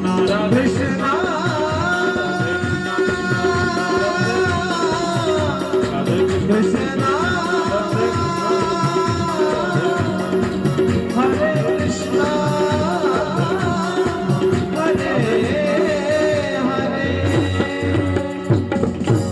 क्योंकि जिसके जीवन में भक्ति ज्ञान वैराग्य नहीं रहेगा, उसे भगवान की प्राप्ति होने वाली नहीं है। यदि भगवत प्राप्ति करनी है तो जीवन में भक्ति ज्ञान और वैराग्य का होना अत्यंत आवश्यक है। एक बार की बात है माताओं, नैमिषारण्य की पावन धरा पर सूत जी 88,000 ऋषिगणों को ये कथा सुना रहे हैं। क्या सुना रहे हैं? बोले एक बार समस्त लोकों में भ्रमण करने वाले श्री नारद जी महाराज। नारद जी कैसे हैं? बोले भगवान के परम भक्त हैं श्री नारद जी, है ना। नारम ज्ञानम ददाति इति नारदः, अज्ञान नाशयति इति नारदः। जो हमारे अज्ञान का नाश कर दे, जो हमें ज्ञान को प्रदान कर दे, जो हमें भक्ति को प्रदान कर दे, ऐसे श्री नारद जी महाराज। तो श्री नारद जी इस धराधाम पर भ्रमण करने के लिए आए और अनेक तीर्थों में उन्होंने भ्रमण किया। कौन कौन से तीर्थों में? बोले काशी, गोदावरी, अनेक तीर्थ महाराज। हरिक्षेत्रम, कुरुक्षेत्रम, श्रीरंगम, सेतुबंधनम एवमादिषु तीर्थेषु भ्रममाणम इतस्ततः। बोले अनेक तीर्थों में भ्रमण किया, पर हर तीर्थ में उनको कहीं ना कहीं पाखंड दिखा, पाप दिखा, झूठ दिखा। क्योंकि कलयुग का प्रभाव, आज कलयुग के प्रभाव से तीर्थों में भी भैया देखो, यदि तीर्थों में झूठ पाखंड नहीं होता तो जिस गंगा नदी के किनारे आप स्नान करते हैं, भक्त वहां श्रद्धा से जाकर के गंगा मैया में स्नान करते हैं, और उसी गंगा नदी के किनारे कुछ लुटेरे चोर भी घूमते रहते हैं महाराज। कब मौका मिले तो कब पर्स गायब करें, है कि नहीं? तो जहां सत्य है वहां पाप भी है। नारद जी ने देखा तीर्थों में भी पापी मनुष्य आकर के रहना प्रारंभ कर रहे हैं, जिससे तीर्थ का मान घट रहा है। अथवा परिवार में, गृहस्थ में भी आपस में कुछ खास बन नहीं रहा है। पति पत्नी की आज्ञा नहीं मान रही है, पत्नी पति की आज्ञा नहीं मान रहा, पुत्र पिता की नहीं सुन रहा, परिवार में भी खटपट मची हुई है। अथवा गृहस्थ तो छोड़िए, सन्यासियों के यहाँ भी आज पाप देखने को मिला है महाराज। जो सब कुछ त्याग करके सन्यास आश्रम को धारण कर रहे हैं, उनके यहाँ भी बालक खेल रहे हैं। तो अनेक प्रकार की इस कलयुग के दोषों को देख करके नारद जी बड़े चिंतित हो गए। दुखित हो गए। तब नारद जी ने विचार किया क्यों ना हम ऐसे स्थान पर जाएं जहां स्वयं भगवान श्री कृष्ण का प्रादुर्भाव हुआ, जहां भगवान खेले कूदे हैं। तो विचार करते हुए भगवान के परम प्रिय धाम वृंदावन में नारद जी का आगमन हुआ। नारद जी जैसे ही इस वृंदावन धाम में गए, नारद जी ने विचार किया कि सर्वत्र केवल पाप ही पाप है महाराज। सत्यम नास्ति तपः शौचम दया दानम न विद्यते, उदरम भरिणो जीवा वराह का कूट भाषणम। बोले संसारी मनुष्य केवल पापी हो गए हैं, झूठ बोलने वाले हैं और किसी भी प्रकार से केवल अपने पेट को भरने के लिए ही कार्य कर रहे हैं। ना तप है, ना शौच है, ना दया है, ना दान है, केवल पाप ही दिख रहा है। तो इससे अच्छा हम वृंदावन धाम को चलते हैं। ऐसा विचार करके जब वृंदावन में धाम में आए तो वहां बड़ा ही सुंदर स्वरूप देखा। वृंदावन धाम में यमुना नदी के किनारे जब जाकर नारद जी विराजमान हो गए। मंदा सुमंद मतयो मंद भाग्य उपद्रुतः, पाखंड निरतः संतो विरक्ता सपरिगृहा। बोले महाराज, नारद जी विचार कर ही रहे थे कि कलयुग के दोषों के कारण कोई किसी की नहीं सुन रहा है, पर इस वृंदावन धाम में तो स्वयं भगवान ने अपनी लीला की है, तो यहाँ थोड़ी ना कलयुग का प्रभाव होगा। आनंद से जब नारद जी तट के पास भ्रमण करने को गए तो नारद जी ने क्या देखा, उस स्थान पर एक युवती कन्या दो वृद्ध पुरुषों को अपने गोद पर सुला रखी है। दोनों वृद्ध पुरुष जो है मूर्छित अवस्था में उस युवती के गोद में सिर रख करके सोए हुए हैं और युवती के नेत्रों से अश्रु की धारा बह रही है। युवती बड़ी चिंतित है, दुखित है। उस युवती के इर्द गिर्द अनेक कन्याएं उनकी सेवा कर रही हैं। ऐसा विचित्र दृश्य देख करके नारद जी को बड़ा आश्चर्य हुआ। नारद जी जैसे ही उस स्थान पर गए, वह कन्या नारद जी को पुकारने लगी। कन्या कहने लगी, भो भो साधु क्षणं तिष्ठ मम चिंतामपि नाशयम्, दर्शनं तव लोकस्य सर्वथा गहरं परम। दर्शनम तव लोकस्य। बोले महाराज, आप जैसे संत महात्मा का तो दर्शन करने मात्र से समस्त प्रकार के पाप नष्ट हो जाते हैं, समस्त प्रकार के दुख दूर हो जाते हैं। इसलिए महाराज थोड़ी देर ठहर जाइए, थोड़ा रुक जाइए और मेरे जीवन के सारे दुखों का नाश कर दीजिए। नारद जी ने विचार किया, देवी आप कौन हैं? प्रश्न करने लगे नारद जी। कासे त्वाम का विमोचे माम ना कार्य का पद्मलोचना। हे पद्मलोचना, हे सुंदरी देवी आप कौन हैं? आप कहाँ से आई हैं? और इस प्रकार यहाँ दुखी अवस्था में क्यों आप बैठी हुई हैं? तब देवी जी ने अपना परिचय दिया। बोले महाराज, मेरा नाम भक्ति रानी है। अहम भक्ति ऋतिख्याता इमो मैं तनयो मतो, ज्ञान वैराग्य नामानो काल योगे न जर्जरो। बोले महाराज, मेरा नाम भक्ति रानी और ये जो वृद्ध दो पुरुष दिख रहे हैं मेरे गोद में सोए हुए, ये मेरे ही पुत्र हैं, मेरे बालक हैं। इनका नाम ज्ञान और वैराग्य है। नारद जी को बड़ा आश्चर्य हुआ। भैया होना तो ये चाहिए माता वृद्ध हो जाए और पुत्र युवक हो, पर यहाँ तो माता युवती दिख रही है और दोनों पुत्र वृद्ध अवस्था में दिख रहे हैं। क्या बात है? नारद जी ने पूछा, देवी आप आई कहाँ से हैं? तो अपना परिचय देने लगी। उत्पन्ने द्रविणे साहम वृद्धिम कर्नाटके गता, क्वचित क्वचित महाराष्ट्रे गुजरे जीर्णताम गता। बोले महाराज, द्रविड़ देश में मैं उत्पन्न हुई और कर्नाटक में पली बड़ी, महाराष्ट्र में मेरी खूब सम्मान पूजा हुई, पर गुजरात में आते आते मुझे बुढ़ापे ने आ गया। मैं वृद्ध हो गई और मेरे दोनों पुत्र चिंतित हो गए, तो मैं अपने पुत्रों को लेकर के इस वृंदावन धाम में आ गई। जब से मैं अपने पुत्र को लेकर इस वृंदावन धाम में आई हूं तो मैं युवती बन गई हूं और मेरे दोनों बालक वृद्ध अवस्था को हो गए हैं, अथवा वृद्ध अवस्था तो हुई ही है और दोनों बड़े दुखित, हताश, चिंतित और इस प्रकार कमजोर पड़ गए हैं महाराज। तो आप ऐसी कोई कृपा करें जिससे मेरे इन दोनों पुत्रों के वृद्ध होने का कारण हमको पता चले, अथवा मेरे इन दोनों पुत्रों की ये मूर्छावस्था, वृद्धावस्था दूर हो जाए। नारद जी ने तत्काल ही नेत्र बंद किए, और नारद जी तो नारद जी हैं, नेत्र बंद करके ही सारा कुछ जानकारी ले लिया नारद जी ने। क्षण मात्रेण तज्ज्ञात्वा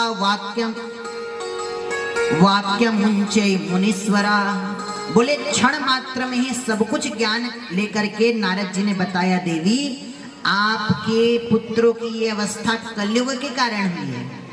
कलयुग में आप वृंदावन धाम में आई हैं, तो वृंदावन धाम में तो भक्ति रानी की खूब चर्चा है कलयुग में, है ना। वृंदावन आप जाएंगे तो चारों ओर केवल राधे ही राधे हैं महाराज, भक्ति ही भक्ति है, नित्य वहां भक्ति नित्य करती है, लेकिन ज्ञान और वैराग्य का कोई पुजारी नहीं है। इसलिए आपके दोनों पुत्र ज्ञान और वैराग्य मूर्छित अवस्था को प्राप्त हो गए हैं और आप युवती बन गई हैं। अच्छा महाराज, बड़ी कृपा है, आपने हमें बताया, पर अब आप कृपा करके हमारे इन पुत्रों की मूर्छावस्था को दूर करने का भी कोई उपाय बता दीजिए। तब नारद जी ने विचार किया, अनेक प्रकार से उन बालकों को जगाने का प्रयत्न करने लगे। भक्ति रानी नारद जी को प्रणाम करने लगी, नारद जी की प्रशंसा करने लगी। देवर्षि आप धन्य हैं, आप तो भगवान के परम भक्त हैं, भगवान के भक्तों में शिरोमणि हैं। आप ऐसी कोई कृपा कीजिए कि मेरे पुत्रों की ये मूर्छावस्था दूर हो जाए। जयति जयति माया यस्य काया धवस्ते, जयति जगति माया स काया धवस्ते, जयति जगति माया यस्य काया धवस्ते, जयति जगति माया काया धवस्ते। वचन रचन मेकं केवलं च कलह्या, वचन रचन मेकं केवलं च कलह्या, ध्रुवपदमपि यातो यत्कृपातो ध्रुवोऽयं, यातो यत्कृपातो ध्रुवोऽयं, सकल कुशल पात्रं ब्रह्मपुत्रं नतास्मि, सकल कुशल पात्रं पुत्रं नतास्मि, जयति जगति माया यश काया धवस्ते, जयति जगति माया यस्य काया धवस्ते। बड़ा ही सुंदर उनको नारद जी को प्रणाम करने लगी भक्ति रानी, उनकी प्रशंसा करने लगी और फिर नारद जी तत्काल प्रयत्न करने लगे ज्ञान और वैराग्य की मूर्छावस्था को दूर करने का। सबसे पहले उनके कानों में वेदों के मंत्र पढ़ने लगे, शास्त्रों की वाणी कहने लगे, गीता पाठ करने लगे और हिला हिला करके उनको जगाने का प्रयत्न करने लगे। ज्ञानम प्रबुद्ध्यताम शीघ्रम रे वैराग्य प्रबुद्ध्यताम, अरे ज्ञान वैराग्य जरा जागो, मूर्छावस्था से दूर हो जाओ। पर इतना करने पर भी थोड़ी देर के लिए इनकी मूर्छावस्था दूर होती और फिर यह सो जाते। नारद जी को बड़ी चिंता हुई, तभी नारद जी ने देखा कि आकाशवाणी हुई है। आकाशवाणी होने लगी महाराज, आकाशवाणी कहने लगा, उद्यमः सफलस्तेयं भविष्यति न संशय। आकाशवाणी कहने लगा, हे नारद जी, आप यदि चाहते हैं ज्ञान वैराग्य की मूर्छावस्था दूर हो तो आप क्या कीजिए, बोले सत्संग कीजिए। अच्छा महाराज, सत्संग करने से क्या होगा, बोले आपको आपका उत्तर मिल जाएगा प्रश्न का। ये उत्तर कौन देगा महाराज, बोले संत देंगे। आकाशवाणी ने इतना तो बताया और अंतर ध्यान हो गया। अब आकाशवाणी ने दो बात कही, एक तो कहा सत्संग कीजिए। अब इतने सारे संत महात्मा किससे सत्संग करें, अथवा कहा कि संत बताएंगे, उसमें भी किसी संत का नाम नहीं बताया। तो अब तो नारद जी को बड़ी चिंता होने लगी। नारद जी इसी प्रश्न का उत्तर ढूंढते ढूंढते आज विशालपुरी में जाने लगे, बद्रीनाथ विशाल इत्यादि में जाकर के भ्रमण करने लगे। रास्ते में अनेक संत महात्मा मिले जिनसे नारद जी ने प्रश्न किया, महाराज सत्कर्म क्या है बताइए। आकाशवाणी ने कहा सत्कर्म करो। तो जब नारद जी संतों से पूछते कि सत्कर्म क्या है बताइए, तो संत डर जाते महाराज। जो नारद जी स्वयं ब्रह्मा जी के पुत्र हैं, इतने विद्वान हैं, वह हमसे प्रश्न कर रहे हैं, तो हम छोटे मोटे संतों के पास थोड़ी ना उत्तर होगा। तो कोई तो मौन धारण करने का नाटक कर देते, कोई कहते हमें सही सही कुछ समझ में नहीं आ रहा। कोई ने सटीक उत्तर ना दे पाया। नारद जी बड़े चिंतित कि इस प्रश्न का उत्तर कहाँ मिले। आज भ्रमण करते करते जब कहीं नारद जी को उत्तर नहीं मिला, तो बड़े चिंतित होकर के नारद जी आज विशालपुरी में आने लगे, बद्रीनाथ विशाल धाम में आ गए और वहां आकर के चिंतित होकर के, उदास मना होकर के बैठ गए महाराज। तभी उस स्थान पर 4 ऋषि कुमारों का आगमन हुआ। 4 ऋषि कुमार कौन? सनत, सनंदन, सनातन और सनत कुमार। ये चारों ब्रह्मा जी के प्रथम पुत्र हैं। जैसे ही चारों ऋषि कुमारों ने देखा कि नारद जी यहाँ विराजमान हैं, पर इतने चिंतित दिखाई दे रहे हैं, उनकी चिंता का कारण क्या है? चारों ऋषि कुमारों ने प्रश्न कर दिया नारद जी से, एकदा हि विशालायाम चत्वारे ऋषयो मलान सत्संगार्थम मया याता ददृशो तत्र नारद। समायाता ददृशो तत्र नारद। बोले सत्संग करने के लिए चारों ऋषि कुमार आए और नारद जी को देखा। सो नारद जी से प्रश्न कर दिया। क्या प्रश्न किया? कथम ब्रह्मण दीन मुख कुतश्चिंता तुरोद्भवान त्वरिते गम्यते कुत्र कुतश्चागमनम तवः। प्रश्न कर दिया, महाराज आप इतने चिंतातुर क्यों दिखाई दे रहे हैं, और आप कहां से आए हुए हैं, कहां को जा रहे हैं, आप इतने दुखित क्यों दिखाई दे रहे हैं? भैया संत महात्मा तो जो होते हैं, इनके पास ऐसा कोई धन नहीं रहता जो लूट जाए सो दुखी हो जाए। अरे कोई धनवान व्यक्ति का लाखों का नोट गिर जाए तो वो बड़ा दुखी दिखाई देता है, पर संतों के पास तो ये सत्संग रूपी भजन रूपी धन रहता है। इस भजन रूपी धन को ना कोई लूट सकता, ना कोई खींच सकता, ना कोई चोरी कर सकता। फिर महाराज आप किस बात पर इतने दुखी दिखाई दे रहे हैं? जब नारद जी से चारों ऋषि कुमारों ने प्रश्न किया, तो नारद जी ने वही पुरानी बात बता दी। बोले मैं वृंदावन आया हुआ था, जहां मुझे भक्ति रानी दिखी, और भक्ति रानी के पुत्रों की मूर्छा दूर करने के लिए आकाशवाणी ने कहा है सत्कर्म करो। तो महाराज ये प्रश्न का उत्तर नहीं मिल रहा कि सत्कर्म है क्या। ऐसा कौन सा सत्कर्म करें जिससे भक्ति के पुत्र ज्ञान वैराग्य की मूर्छावस्था दूर हो जाए। आज चारों ऋषि कुमारों ने कहा नारद जी बस इतनी सी बात, हम अभी आपको बता देते हैं कौन सा सत्कर्म कीजिए। आज बताने लगे। क्या कीजिए? बोले श्रीमद् भागवतम शास्त्रम। बोले इस भागवत महापुराण का श्रवण पान कीजिए। ये भागवत महापुराण के श्रवण पान करने मात्र से ही, सप्ताह यज्ञ करने मात्र से ही भक्ति के दोनों पुत्र ज्ञान और वैराग्य की मूर्छावस्था भी दूर हो जाएगी, और आप सभी को भगवान की परम कृपा भी प्राप्त होगी। अब तो नारद जी बड़े आश्चर्य हो गए। नारद जी के मन में ये विचार आया कि हमने कुछ समय पहले वेद वेदांत का पाठ किया है। जब वेदों के पाठ करने पर भी ज्ञान वैराग्य की मूर्छावस्था नहीं दूर हुई, तो ये भागवत महापुराण तो वेद का ही अंश है, वेद का ही अंश है, फिर इससे कैसे इनकी मूर्छा दूर होगी। तब अनेक उदाहरणों के माध्यम से चारों ऋषि कुमारों ने नारद जी की शंका को दूर किया है। समझाने लगे महाराज सभी वस्तुओं के अपने अपने कार्य होते हैं। जैसे आम के वृक्ष में सुंदर पका आम दिखता है, तो आम के वृक्ष में तो आम दिखता है, आम को तोड़ करके यदि आप खाएंगे तो बड़ा स्वाद आता है, बड़ा रस आता है। यदि आप विचार करें कि आम के वृक्ष में ये जो आम का फल है इसमें इतना स्वाद आ रहा है, इतना रस आ रहा है, और ऐसा सोच करके यदि आप आम के पेड़ में दांत लगाने लगे, उसको काटने लगे, तो आम के वृक्ष से आपको रस स्वाद मिलने वाला नहीं है। अवश्य वह आम के वृक्ष से निकला है, पर रस तो केवल उस आम में है। ऐसे ही ये भागवत महापुराण वेद से निकला है, परंतु जो महिमा भागवत महापुराण की, इसकी अपनी अलग महिमा है।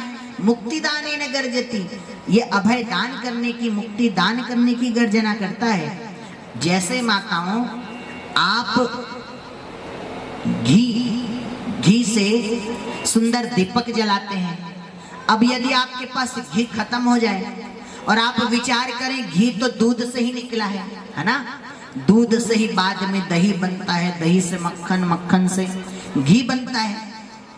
यदि घी खत्म हो जाए और आप विचार करें कि ये घी तो दूध से निकला है और घी नहीं है, तो घी के स्थान पे दूध डालकर दीपक जला लें तो क्या दिया जलेगा? क्यों माता जी, दिया जलेगा? दिया नहीं जलने वाला।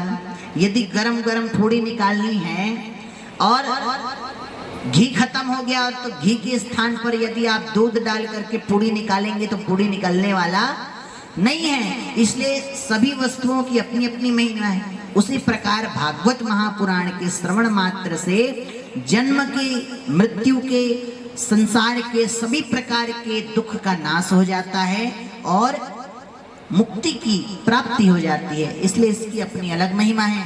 इन दृष्टांतों के माध्यम से जब बात समझाया तो नारद जी को सारी बात समझ में आ गई, और तत्काल ही नारद जी ने निवेदन किया कि महाराज अब तो आप ही भैया मिल करके हमको ये भागवत महापुराण की कथा श्रवण पान करा दो। तब नारद जी के निवेदन करने पर 7 दिवस तक अनुष्ठान चला। कहाँ पर चला महाराज? बोले हरिद्वार की पावन धरा पर, आनंद नाम स्थान पर, हरिद्वार के पावन धरा पर ये सत्संग प्रारंभ हुआ। हरिद्वार का क्या अर्थ होता है माताओं? हरिद्वार का क्या अर्थ होता है? बोले हरि का द्वार, बीच दहरी। विचार कीजिए, यदि दीपक बाहर जलाओगे तो केवल बाहर ही प्रकाश देगा, अंदर जलाओगे तो अंदर ही प्रकाश देगा, लेकिन जब दीपक बीच दहरी पर रखोगे तो सर्वत्र प्रकाश फैलेगा। उसी प्रकार ये जो हरिद्वार है, ये ऐसा स्थान है कि हरिद्वार से आगे जाओगे तो बद्री इत्यादि पहाड़ी स्थान मिल जाते हैं, जहाँ बड़े बड़े संत महात्मा पहाड़ों में जाकर के तप करते हैं। और हरिद्वार से पहले मैदानी स्थान है जहाँ हम जैसे मनुष्य रहते हैं, सामान्य मनुष्य। तो ये कथा का आनंद पहाड़ में रहने वाले संत भी ले लें, सामान्य मनुष्य भी ले लें। इसीलिए बीच दहरी पर इस कथा रूपी दीपक को जलाया गया, ताकि ये दीपक सर्वत्र प्रकाश करे। प्रेम से बोलिए भागवत महापुराण की। अब तो जैसे ही पता चला नारद जी जैसे परम महात्मा ने भागवत महापुराण का आयोजन किया है और कथा व्यास के रूप में चारों ऋषि कुमार विराजमान हैं, यानी कथा सुनने वाले भी परम विद्वान, कथा सुनाने वाले भी परम विद्वान, तो इस कथा में तो बड़ा आनंद आएगा। ऐसा सोच करके बड़े बड़े संत महात्मा अपने पत्नी, पुत्र, परिवार को लेकर के दूर दूर से आने लगे। सभी सामान्य जनता भी परिवार सहित दूर दूर से जाने लगी। देखते ही देखते विशाल का भीड़ लग गया। देवता, गंधर्व, यक्ष इत्यादि भी सभी आने लगे और आकर के उस स्थान पर विराजमान होकर के कथा श्रवण करने लगे। बड़ा ही सुंदर आनंद का विषय हो गया। तब चारों ऋषि कुमारों ने आज बड़ा ही सुंदर बताया कि श्रीमद् भागवत महात्मा की महिमा सुनाने लगे। इस भागवत महापुराण की क्या महिमा है? बोले भाग्योदेन बहुजन्म समर्जितेन सत्संगमं च लभते पुरुषो यदा वै अज्ञान हेतु कृत मोह मदांधकारं नाशं विधाय हि तदोदयते विवेकः। बोले महाराज, जन्म जन्मांतर के जब पुण्यों का उदय होता है, जन्म जन्मांतर के जब सत्कर्म एकत्रित होते हैं और भगवान की विशेष कृपा होती है, तब यह भागवत रूपी कथा हमको श्रवण पान करने का दिव्य अवसर प्राप्त होता है। इसलिए हम सबका भी बड़ा सौभाग्य है कि हमारे यहाँ स्वयं ये भागवत रूपी गंगा बह रही है और हम सब इस गंगा में गोता लगा रहे हैं। प्रेम से बोलो भागवत महापुराण की जय। अनेक प्रकार से भागवत जी की बहुत सुंदर महिमा सुनाने लगे, भागवत जी की कथाओं को सुनाने लगे और इन कथाओं को सुन करके नारद जी और समस्त ऋषिगण महात्मा खूब आनंद लेने लगे। तभी सबने एक आश्चर्य देखा। क्या देखा? बोले अचानक से ही वहां साक्षात भक्ति रानी प्रकट हो गई। प्रेम से बोलिए भक्ति रानी की। भक्ति रानी का प्रादुर्भाव हुआ और भक्ति के साथ उनके दोनों पुत्र ज्ञान और वैराग्य का भी प्रादुर्भाव हो गया। क्यों हुआ? क्योंकि इस कथा के श्रवण करने मात्र से ही भक्ति के दोनों पुत्र ज्ञान और वैराग्य की सारी जो दुर्अवस्था थी, जो मूर्छा अवस्था थी, वह दूर हो गई और दोनों पुत्र उनके पुनः युवक हो गए, सुंदर हो गए, बलवान हो गए और भक्ति रानी बड़े आनंद के साथ अपने पुत्रों को लेकर के उसी स्थान पर आ गई। महाराज प्रकट हो गई। क्यों हुई प्रकट? क्योंकि जहां पर भी भजन कीर्तन सत्संग भगवान का नाम सुमिरन होता है, वहां पर प्रत्यक्ष रूप से भक्ति रानी आकर के विराजमान हो जाती है। और भक्ति रानी ने आकर के श्री नारद जी को खूब धन्यवाद दिया है, चारों ऋषि कुमारों को खूब प्रशंसा की है कि आप सब धन्य हैं, आपकी कृपा से हमारे पुत्र ज्ञान वैराग्य की सारी मूर्छावस्था दूर हो गई। अथवा महाराज अब हमको कोई ऐसा स्थान बताइए जहां हम विराजमान हो जाएं। तब नारद जी ने कहा, देवी जहां जहां भी भगवान का भजन कीर्तन होता हो, सत्संग होता हो, जहां भगवत चर्चा होती हो, उस स्थान पर जाकर के आप सभी भक्तों के मन में विराजमान हो जाना, ताकि सभी भक्तों को भगवान की प्राप्ति हो जाए। तब भक्ति रानी बड़ी प्रसन्न होती है और फिर उस स्थान पे जितने भी संख्या में भक्त विराजमान थे, भक्ति रानी अपने पुत्र ज्ञान वैराग्य के साथ में सभी भक्तों के हृदय में जाकर के विराजमान हो गई। और जैसे ही भक्ति रानी आई, भक्ति रानी के पीछे पीछे साक्षात भगवान भी आ गए। प्रेम से बोलिए भक्तवत्सल भगवान की जय। भक्ति सुतौ तौ तरुणो गृहीत्वा, भक्ति सुतौ तौ तरुणो गृहीत्वा, भक्ति सुतौ तौ तरुणो गृहीत्वा, भक्ति सुतौ तौ तरुणो गृहीत्वा, प्रेमिकरूपा सहसा विरासीत्, प्रेमिकरूपा सहसा विरासीत्, भक्ति सुतौ तौ तरुणो गृहीत्वा, भक्ति सुतौ तौ तरुणो गृहीत्वा, श्री कृष्ण गोविंद हरे मुरारे, नाथेति नामानि मुहुर्वदन्ति, भक्ति सुतौ तौ तरुणो गृहीत्वा। जैसे ही वहां भक्ति सबके हृदय में विराजमान हो गई, देखते ही देखते भक्तवत्सल भगवान भी चतुर्भुज रूप में उस स्थान पर प्रकट हो गए। प्रेम से बोलिए भक्तवत्सल भगवान की। चतुर्भुज स्वरूप में जिनके दिव्य ललाट पर कस्तूरी का तिलक विद्यमान हो, शोभायमान हो, जिनके वक्षस्थल पर अमूल्य मणि विद्यमान हो, जिनके सुंदर स्वरूप की शोभा आज करोड़ों कमल पुष्पों के समान दिखाई दे रही हो, जिनके स्वरूप से करोड़ों सूर्यों के समान तेज उत्पन्न हो रहा हो, ऐसे सर्वशक्ति स्वरूप भगवान श्रीमन नारायण का प्रादुर्भाव हो गया। भगवान के प्रकट होते ही सभी भक्त जितने उस स्थान पर विराजमान थे, सभी खूब जय जयकार करने लगे। प्रेम से बोलिए भक्तवत्सल भगवान की, दया सिंधु भगवान की, कृष्ण कन्हैया लाल की। और सभी खूब जय जयकार करने लगे, भजन कीर्तन करने लगे, सभी नृत्य करने लगे। आकाश से देवराज इंद्र आकर मृदंग बजाने लगे। प्रहलाद, ध्रुजी इत्यादि भक्तगण आकर के सुंदर भगवान का भजन गाने लगे। सभी भक्त तालियों से सुंदर सेवा करने लगे, सभी जय जयकार करने लगे। आकाश मंडल से सभी देवता पुष्पों की वर्षा करने लगे। चारों ओर भगवान की जय जयकार होने लगी, खूब आनंद होने लगा। चारों ओर मृदंग की ध्वनि सुनाई देने लगी और सभी खूब आनंद से नृत्य करने लगे और गीत गाने लगे, खूब भजन करने लगे। आइए हम सब भी भजन करें। प्रेम से बोलिए कृष्ण कन्हैया लाल की जय। बोलिए बांके बिहारी लाल की जय। जादू भरी कजरारी तोरी अखियां, मैं वारी जाऊं रे तेरी प्यारी प्यारी अखियां, मैं वारी जाऊं रे तेरी प्यारी प्यारी अखियां। जादू भरी कजरारी तोरी अखियां, जादू भरी कजरारी तेरी अखियां, मैं वारी जाऊं रे तेरी प्यारी प्यारी अखियां, मैं वारी जाऊं रे तेरी प्यारी प्यारी अखियां।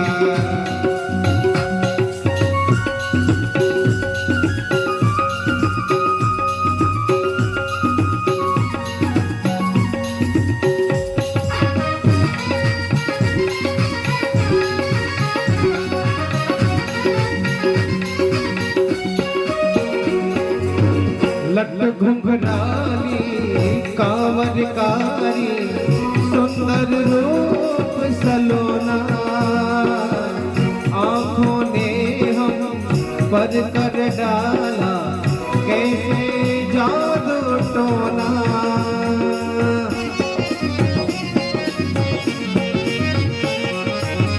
लट घुंघराली कांवर कारी, सुंदर रूप सलोना,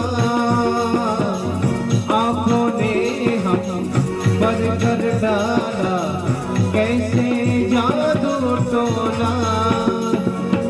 प्रेम भरी मतवारी तेरी अखियां, प्रेम भरी मतवारी तेरी अखियां, मैं वारे जाऊं रे मेरी प्यारी प्यारी अखियां, मैं वारे जाऊं रे तेरी प्यारी प्यारी अखियां। जादू भरी कजरारी तेरी अखियां, जादू भरी कजरारी तेरी अखियां, मैं वारी जाऊं रे तेरी प्यारी प्यारी अखियां, मैं वारी जाऊं रे तेरी प्यारी प्यारी अखियां।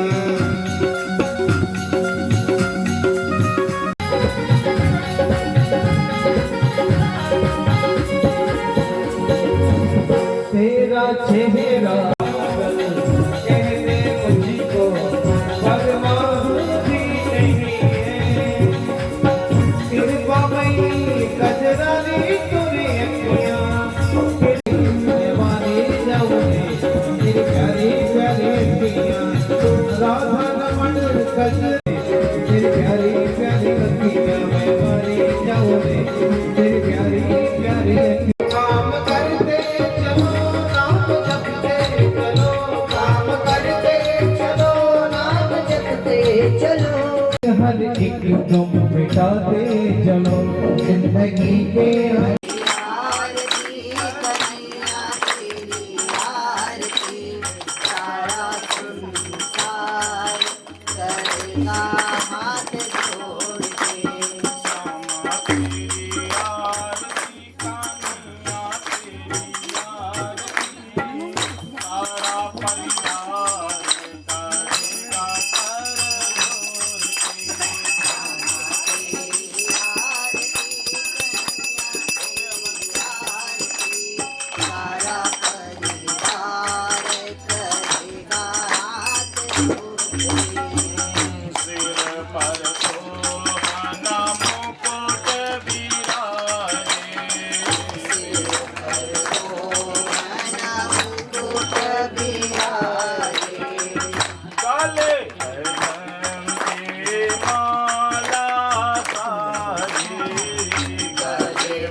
रत सारद ध्यान लगावे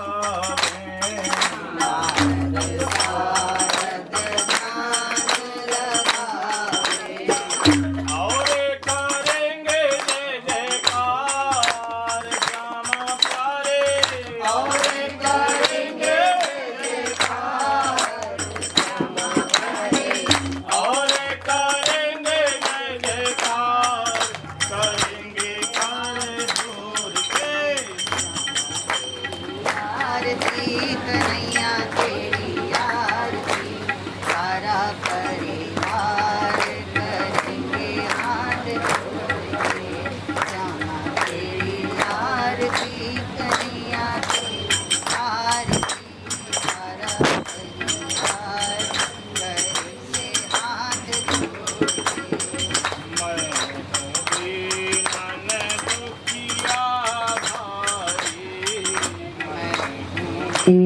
नन दुखिया दीनन दुखिया भारी नन दुखिया भारी आया हूँ प्यारे शरण तुम्हारी प्यारे शरण तुम्हारे आया हूँ प्यारे शरण तुम्हारी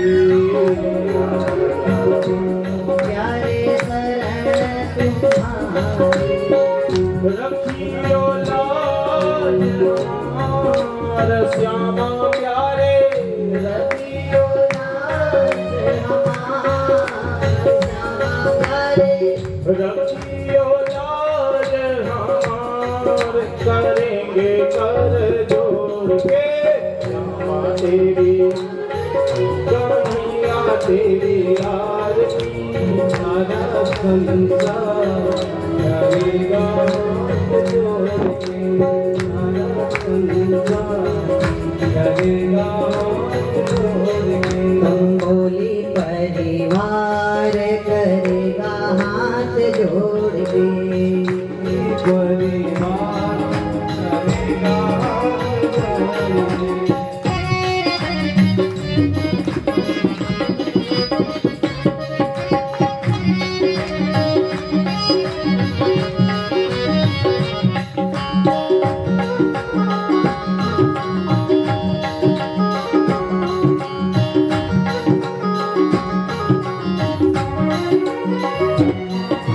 अपने चरण के भागी दीजिए अपने चरण के भागी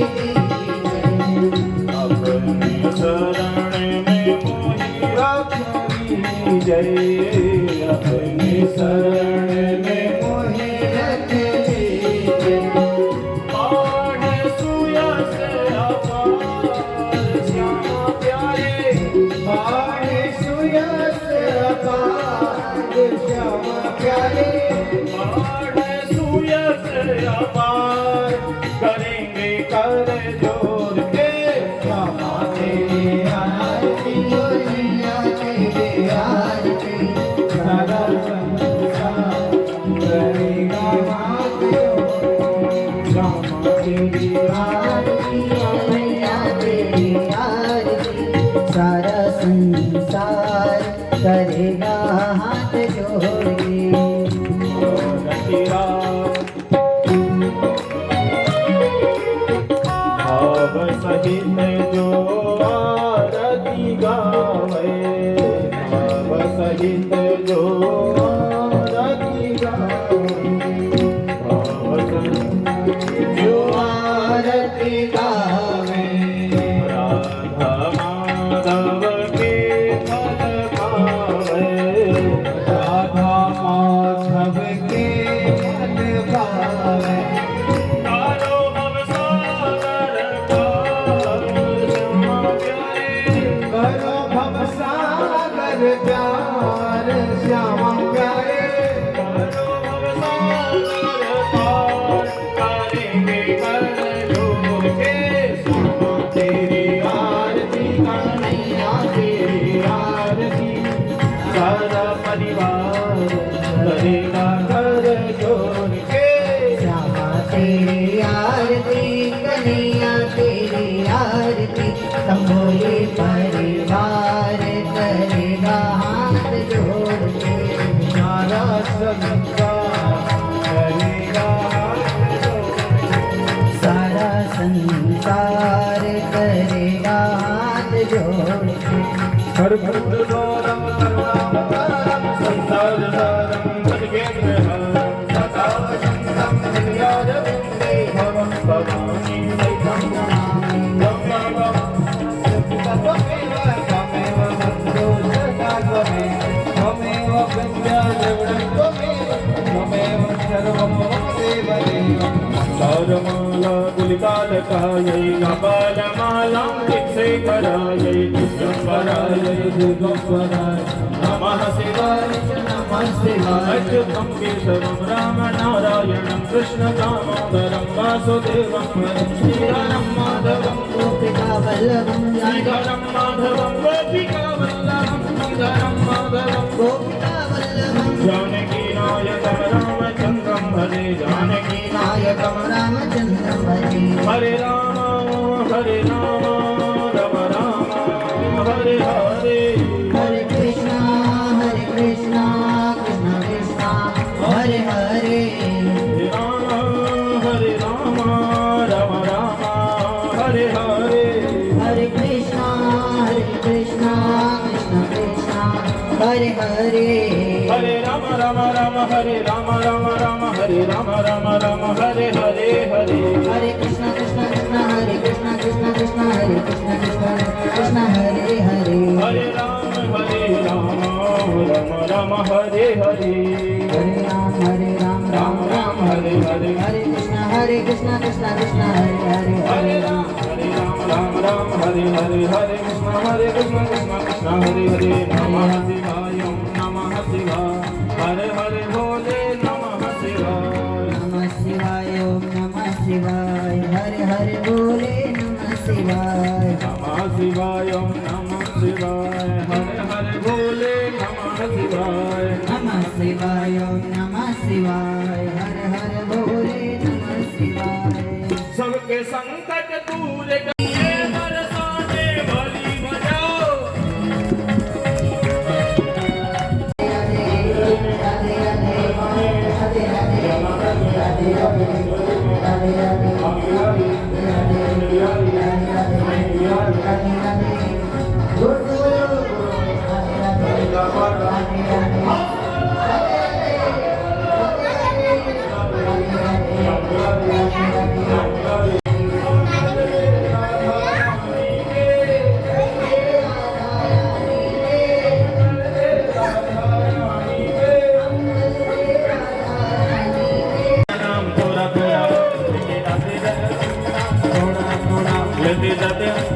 लेते जाना रे हरि का नाम थोड़ा थोड़ा।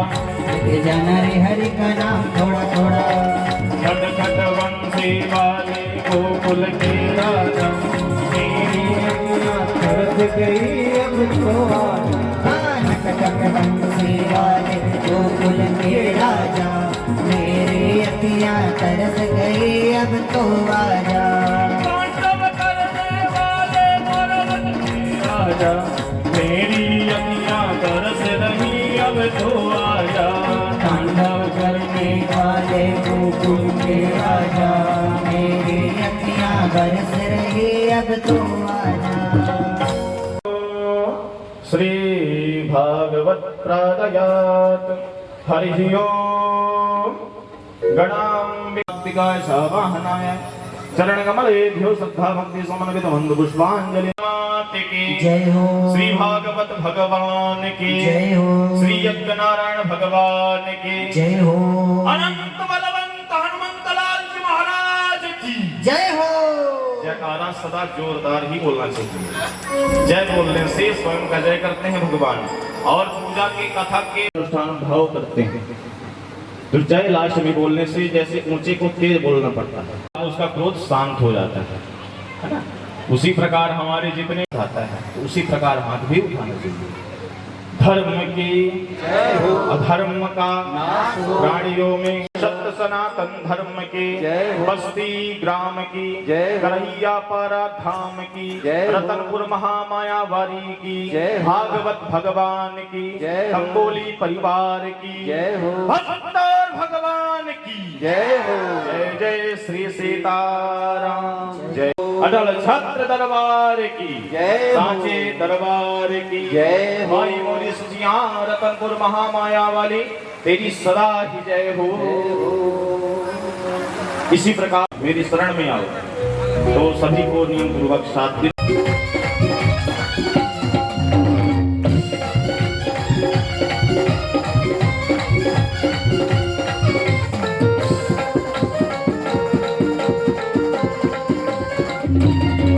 वृंदावन धाम अपार जपे जा राधे राधे।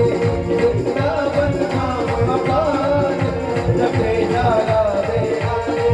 वृंदावन धाम अपार जपे जा राधे राधे। वृंदावन धाम अपार जपे जा राधे राधे। जपे जा राधे राधे।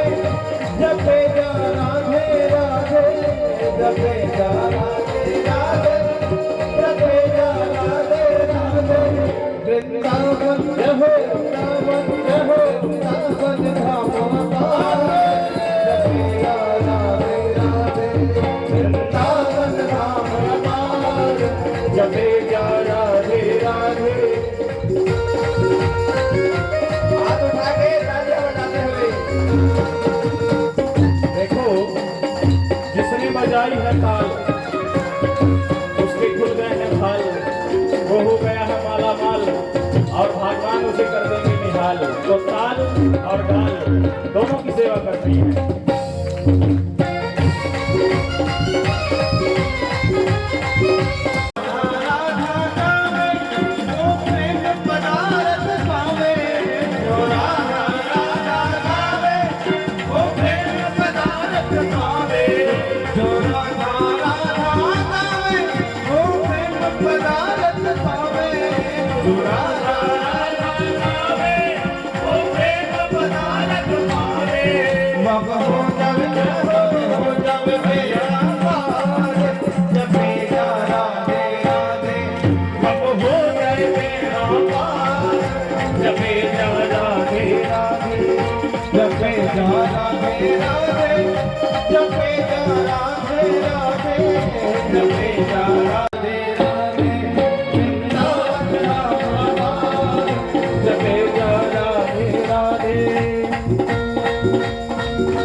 बंद हो के बाजा वार निकाल देगा। श्री महाराज के जो और अन्य भी कथाएं हो चुकी हैं या जो भी होंगी उनके विषय में आप जानकारी प्राप्त करने के लिए या जो भी आ पाए हों उनको भी यह कथा इनके विषय में जानकारी देना हो तो आप चलचित्र के माध्यम से, दूरभाष यंत्र के माध्यम से, बट मोबाइल के माध्यम से